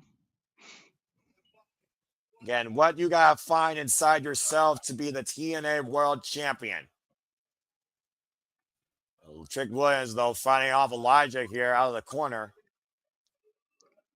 They're going to put away Trick Williams. And right now, Elijah. Whoa. Slip, slip, slip. What the fuck is this fat-ass flop dollar doing here? Taking a closer look. AJ Friends who attacked my Santana. Oh, a jumping knee by Elijah the Trick Williams. Hey, man, the entire locker room needs to come out here and stop AJ from interfering. Elias trying to pick up Trick, but it's not quite mustering the strength right now, Noah. What the fuck? He just took the feet up underneath him, and Trick with the cover nearly won the title. Damn. How the fuck has AJ Francis not been fired, suspended, reprimanded, or guillotined yet by this locker room? It's beyond me. I don't know why he wants the title on another company, especially a company that let you go. Probably working on a freaking Ava Rain's payroll. And Elijah up and over. Takes out the flop dollar with a plancha. Yeah, but remember, there's one of them missing. We see Flop Dollar, and when we see him, we usually see someone right there. Again, I think you just realized to your point, as Trick Williams, I think, grabbed the guitar while bobblehead AJ Francis went face first in the ring post. Swing and a miss. Elijah avoids his own guitar, takes Trick Williams down. Elijah knows he can't use that guitar. He will get disqualified. And the referee's attentive and right there. Elijah figured out using the guitar, and the referee taking it from him. Meanwhile, AJ Francis just handed Trick the championship. Oh, right to the nose. The TNA to the fucking head, and Trick with the cover. Oh my God, Elijah kicked out. I was not expecting him to kick out. Come on, Elijah. Win this for TNA. The friggin' screw job didn't work here yet, as he's looking for that trick shot. Trick Williams sidestep, almost hit the exposed turnbuckle with his knee. Back elbow strike though by Trick Williams. Oh, the drop toe to Elijah. Face first, the exposed turnbuckle. And the trick shot. Trick shot. The cover by Trick. And Trick Williams retains. God Son of a bitch. That fat ass fucking NFL reject. So instead of Trick being revealed as the leader of Darkseid, he fucking is with AJ? This makes NXT absolutely intolerable for me, and somehow TNA is getting close to that point. If Santino is the Director of the 40, only he can restore the honor and legacy of the TNA Championship, and he needs to do that somehow against all odds. Unfortunately, Elijah, against all odds, was unable to do that tonight. Fire AJ Francis' fat, unwanted ass here in this company, for Pete's sake. Is Trick part of First Class? Like, what the hell's going on? First Class, top trash, absolute bullshit. Put whatever words you want on that marquee. The bottom line, the Trick NA era continues thanks to Flop Dollar's pathetic existence in TNA. As against all odds, Trick Williams is still TNA World Champion. And with that, we're going to bid you all find that dude from our coverage of TNA Against All Odds. So for Walter Cruz, I'm the Seminole Foster reminding you to fucking hate Flop Dollar. And thank you for tuning into our coverage of Against All Odds. We will see you after this trailer for our simple recap before we bid you goodbye until the activities to come on the East Coast now and Saturday, and what will be West Coast soon enough Saturday. Walter, play the fucking trailer so I can calm down, and then we'll recap people and bid them farewell. Okay. We'll go ahead and do that. Breathe, brother. Breathe. No, I'm not going to breathe for that fat-ass fucker. And now for a taste of things to come.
fucking worthless wrestling piece of shit.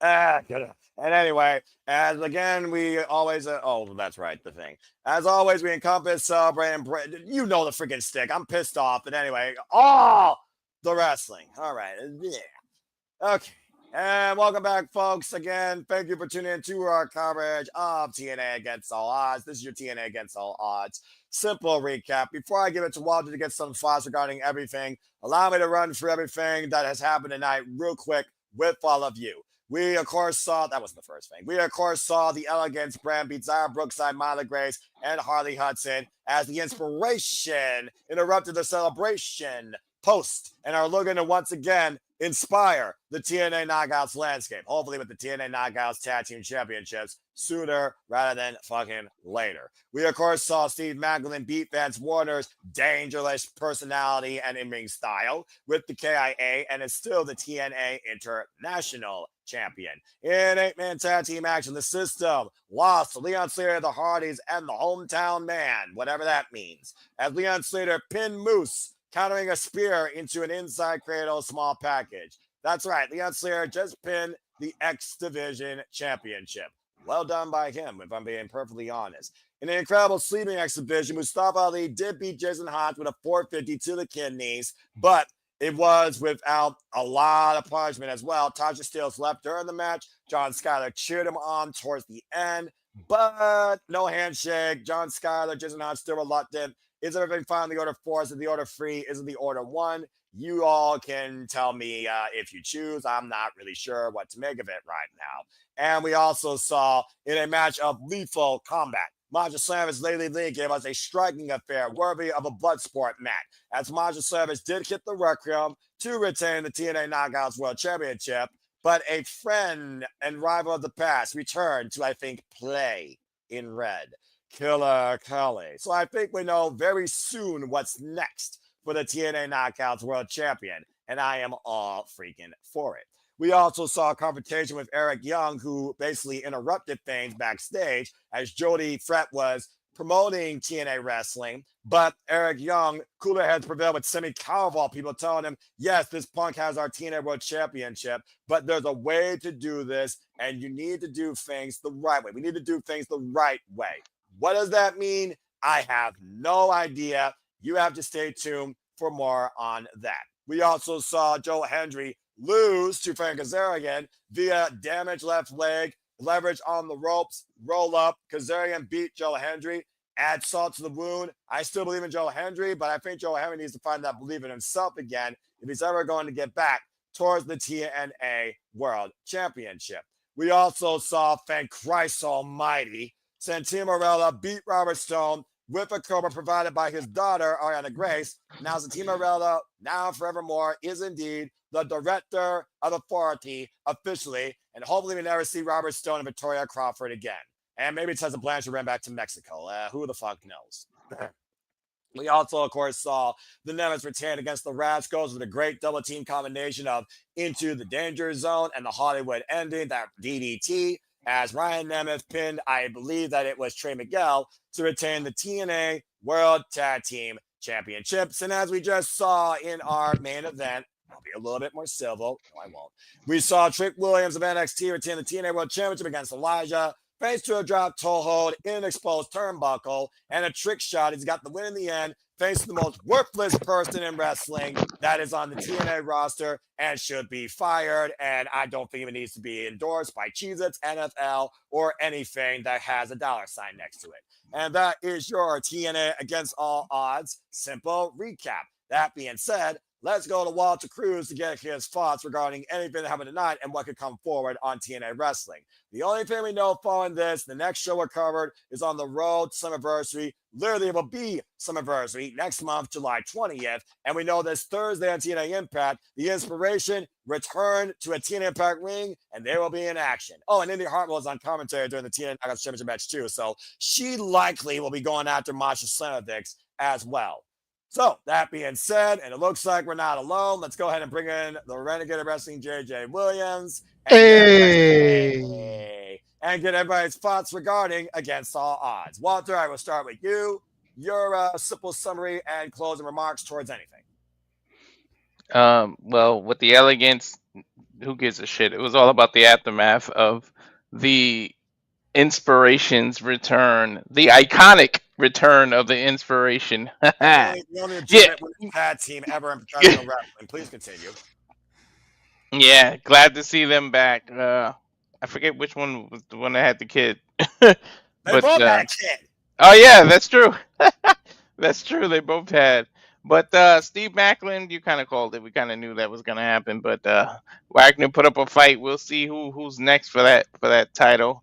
The Hardys. The fact that Leon pinned the X Division champion, you got to think at least, if not before Slammiversary, at Slammiversary, he's got to be the number one contender for that championship. He literally pinned the man shoulder to the mat who has the championship. I mean, what better way to say you deserve a championship than to beat the actual champion? And what did you think about the hometown guy? Hey, for a rookie, that man can go. What, man? I mean, can we get a match with the hometown man, the hometown guy, and El Grande Americano? I said that. Yeah, I want that. Can we make that happen, please? Right? I mean, to be thrust in your first match ever, to just be thrown in a major match like that. Kudos for him holding his own against such a veteran team of the Hardys and then Slater. I'm surrounded by insanity. They literally took a rookie, threw him in the deep end, and said, "Sink or swim, buddy." And he swam like he was violent by design or something. Right, and I mean that crowd was on the side. He was a man of the people. Exactly. I hate.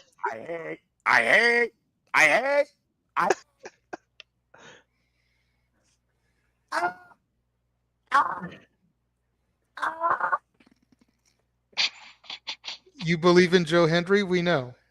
I do. Besides that, Walter.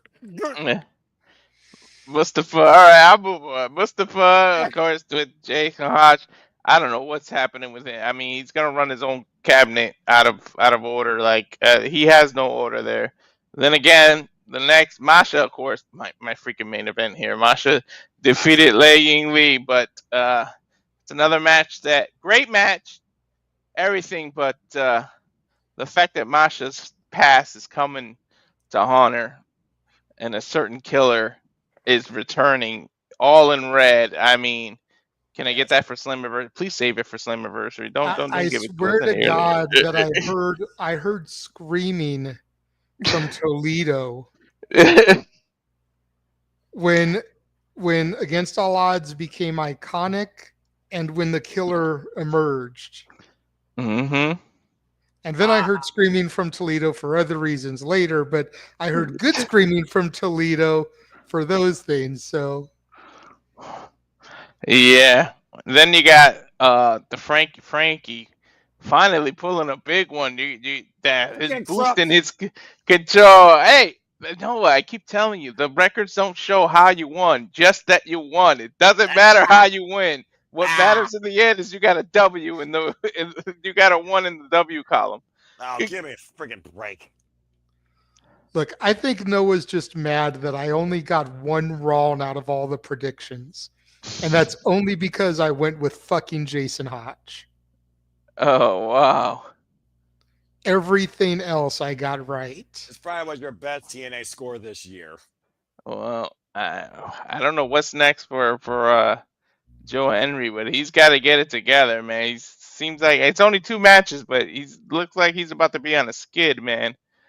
Yeah, he's on a downward slump right now. And again, you do wonder if that motivation, how much we believe, is that motivation drilling inside of him, and then domino effect, will that start affecting the masses that believe in him? I mean, again, he's been going at this now for 12, 15 years to get to this point, had the run of his life, the moments of his life, and now just like that, it's all been turned back to zero. It's a complete reset, and this was his launching pad. And now he's even more down lower because Kazarian, in a way, proved his point. He got the claim to be the winner, One-on-one. So jury is out. This was one-on-one. You might as well may have seen the man do it when he was home. And first it was his shoulder, now it's his knee. People are just breaking Hendry down right now. Well, to be fair, when you got a schedule like Joe Hendry, not just from publicity, but from pro wrestling, it is the risk of the business. Let's look at Mancha Slamovic. Hell, she went through Ward tonight. Yep, and then the tag tag, nobody gives a shit about Nick and Ryan. We got to see who can step up, who can step up and take those titles from the brothers, because they're proving to be worthy. The only time Ryan is, relevant is when he's with his brother, I guess. Accurate. And then, of course, Stantino. I was a little worried. I was so nervous that I wasn't going to be able to call anything with you anymore, man. Look. It's very rare that I get so heated or passionate or freaking biased that I take the blazer off after the fact. So I'm just saying. At least someone's got their head on straight and actually knows how to book something, because Stantino finally... Santino finally got rid of that damn Robert Stone. Go skip rocks in some water right there and get the hell out of here. I don't know what he's going to do back in NXT, but TNA can give him the boot now. Yeah, here's hoping. Look. Yep, and then, of course, Trick. I don't know, man. TNA's got to band together and send somebody to get him. Well, what they need to do is they need to attack that flop down with weapons in hand and barbed wire and freaking make sure he's no longer a factor. The fact that you are represented by TNA and you help the outsider keep his title, you make no sense. At least come out and say it's a financial decision. You're getting paid. Do something. What the hell are you doing? You're wasting our freaking life and time. That's what I mean. Hell, you didn't talk about the one segment we turned into a Reading Rainbow segment. Look, I don't know if she's lingering in the comments or not, but Datilla has been saying pretty much from the outset of the year, Mike Santana, Slammiversary, that's the game plan. Then why did they waste it on your NXT with that fucking flop costing him? Because it didn't have a decisive finish.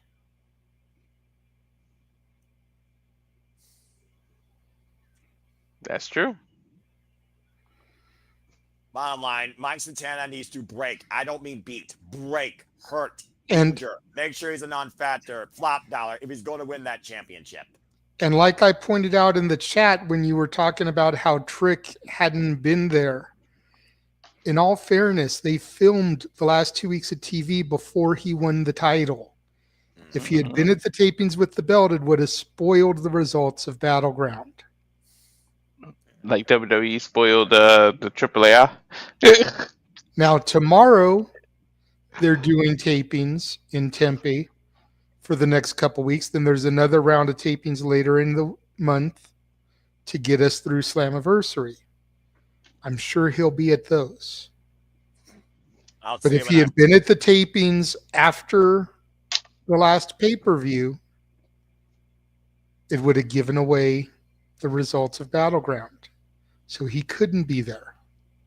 I'll give you that, but I'll believe the forward when I see it before July 20th.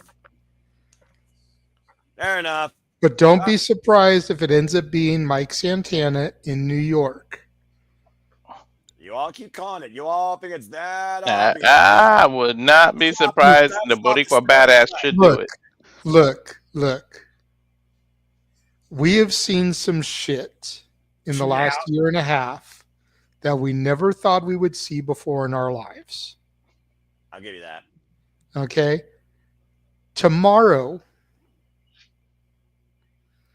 Mike Santana defends his House of Glory championship at Puerto Rican Weekend. Right. Don't be surprised if Trick shows up.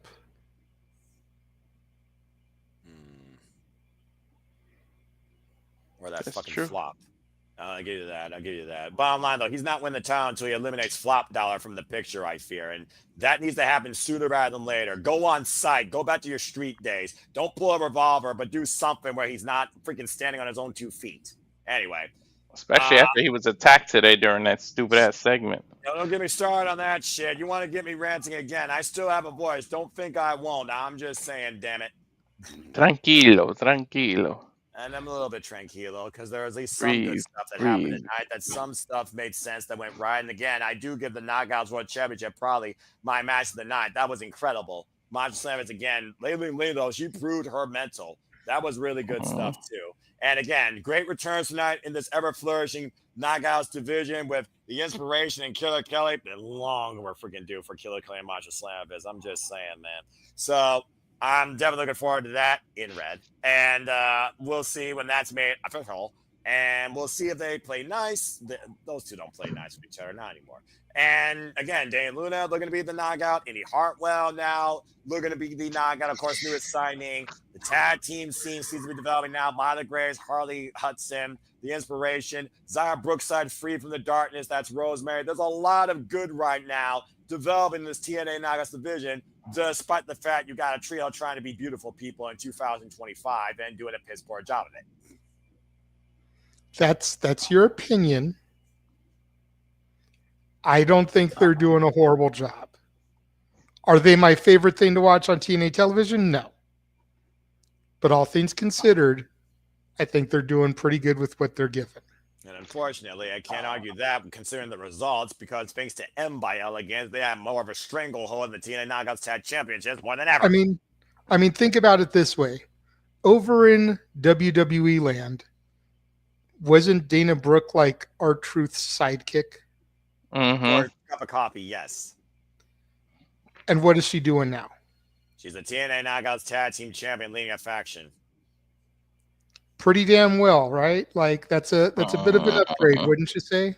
The Knockouts, I said on the call, the Knockouts is where a woman in professional wrestling can truly define themselves in any way they wish and literally make something from it. The Knockouts is still the most regarded, respected, diverse, evolutionized division in the wrestling landscape since 2008. Period. Look, Noah, we had an iconic night tonight. Just feel inspired, buddy. I'll give you that. And plus, and don't go killing anybody. No yeah, don't let anybody cross you. Dude, I just had a commercial for Cheez-Its, and there was an entire cat made out of Cheez-Its. What the hell? That must have looked weird. And then a girl on what looked like an airplane bit its ear. Urge to rant. Rise. Mike Tyson. Well, that being said, I will say this. I'm very interested to a degree to see what the director of a party has planned for Slammiversary regarding all the championships and possibly who could be the one, Mike Santana at the forefront, to bring the title back home to TNA and once again make it TNA's standard. Just saying. But for now, that's it for Against All Odds. Overall, it may have started out simply by name as a throwaway show, but it actually got, as TNA does all the time, more than any other company, it seems, it got more out of it than met the eye, for us to say the least. 3 returns, some unique results, some possible circumstances of thinking, and now we're on the road to Slammiversary, their third of their big 4, and their second biggest show of the year. So I hope that you all continue to tune into our coverage, our watch-alongs, and our road to as we continue this. And shout out to Datilda, where I'm sure her and Burt Macklin for Body Slam, when it's wrestling time, we'll be doing some sort of quick recap and review as well. As JJ alluded to, our weekend is far from over. You're damn right, Safet, because we have Worlds Collide, Money in the Bank. We have House of Glory. And believe it or not, there will be, back in the driver's seat, Saturday Shenanigans, hosted by Mega Wrestling, JJ Williams. Demi Rest. We don't just have Worlds Collide. We have 2 streams of Worlds Collide. We will have English and Spanish language commentary. I'm going to be freaking laughing my ass off. I can't wait for this fun stuff too. And then come Sunday, we have a GCW double feature. That's right. And of course, because we're going to run back Tournament of Survival, which is tomorrow, ahead of Cage of Survival, which happens live on Sunday. Yep, all the wrestling, and other stuff too. But before we get there, mentality matters as well. My voice is nearly gone. It is 1:22 a.m. on the East Coast, June 7th. If you haven't already, fill out the form for Money in the Bank. I'll put it up again once I wake up and check on the team, all of you, all the Nebula who put in the bonus question answer too when I woke up. But I think now we'll bid you off fine adieu. We're not going to get redundant to do all the shills. You know who to follow. Ranking Wrestling JJ Williams, Razor Wrestling Walter Cruz, Batting for Wrestling Ash. It truly is as simple as that.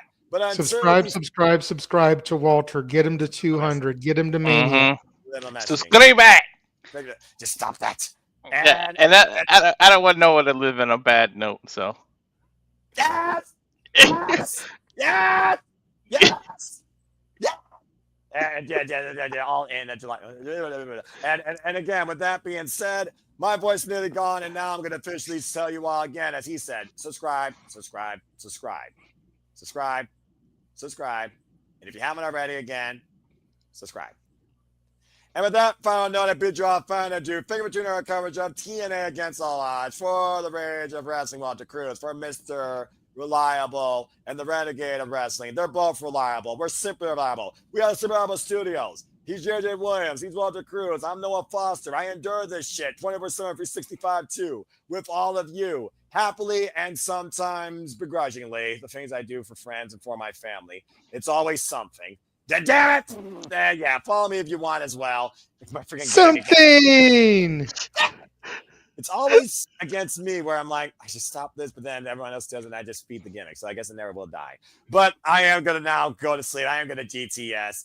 Let's go ahead and tell everybody goodbye in typical British game show fashion. For the Renegade Wrestling, JJ Williams. Love you, brother. Say goodbye. Bye. The only can like NSYNC or Backstreet Boys. I always get the two confused because they both suck. For Mr. Reliable, Walter Cruz, and Safet, stop it. Walter Cruz, say goodbye. Hasta luego in the East Coast. Hasta mañana on the West Coast. Muchas gracias. And finally, it's a goodbye for me, the simple man who will continue to cover TNA because Marella is still director of 40. Thank God. I bid you all goodbye and thank you once again. So until later today on the East Coast or tomorrow on the West or wherever you are across the world, make a positive impact in life. Fuck Flop Dollar, fuck Rubber Stone, and have a good night. Thank you for tuning in our coverage of TNA Against All Odds. Have a good one, folks. El Grande Americano is not Chad Gable.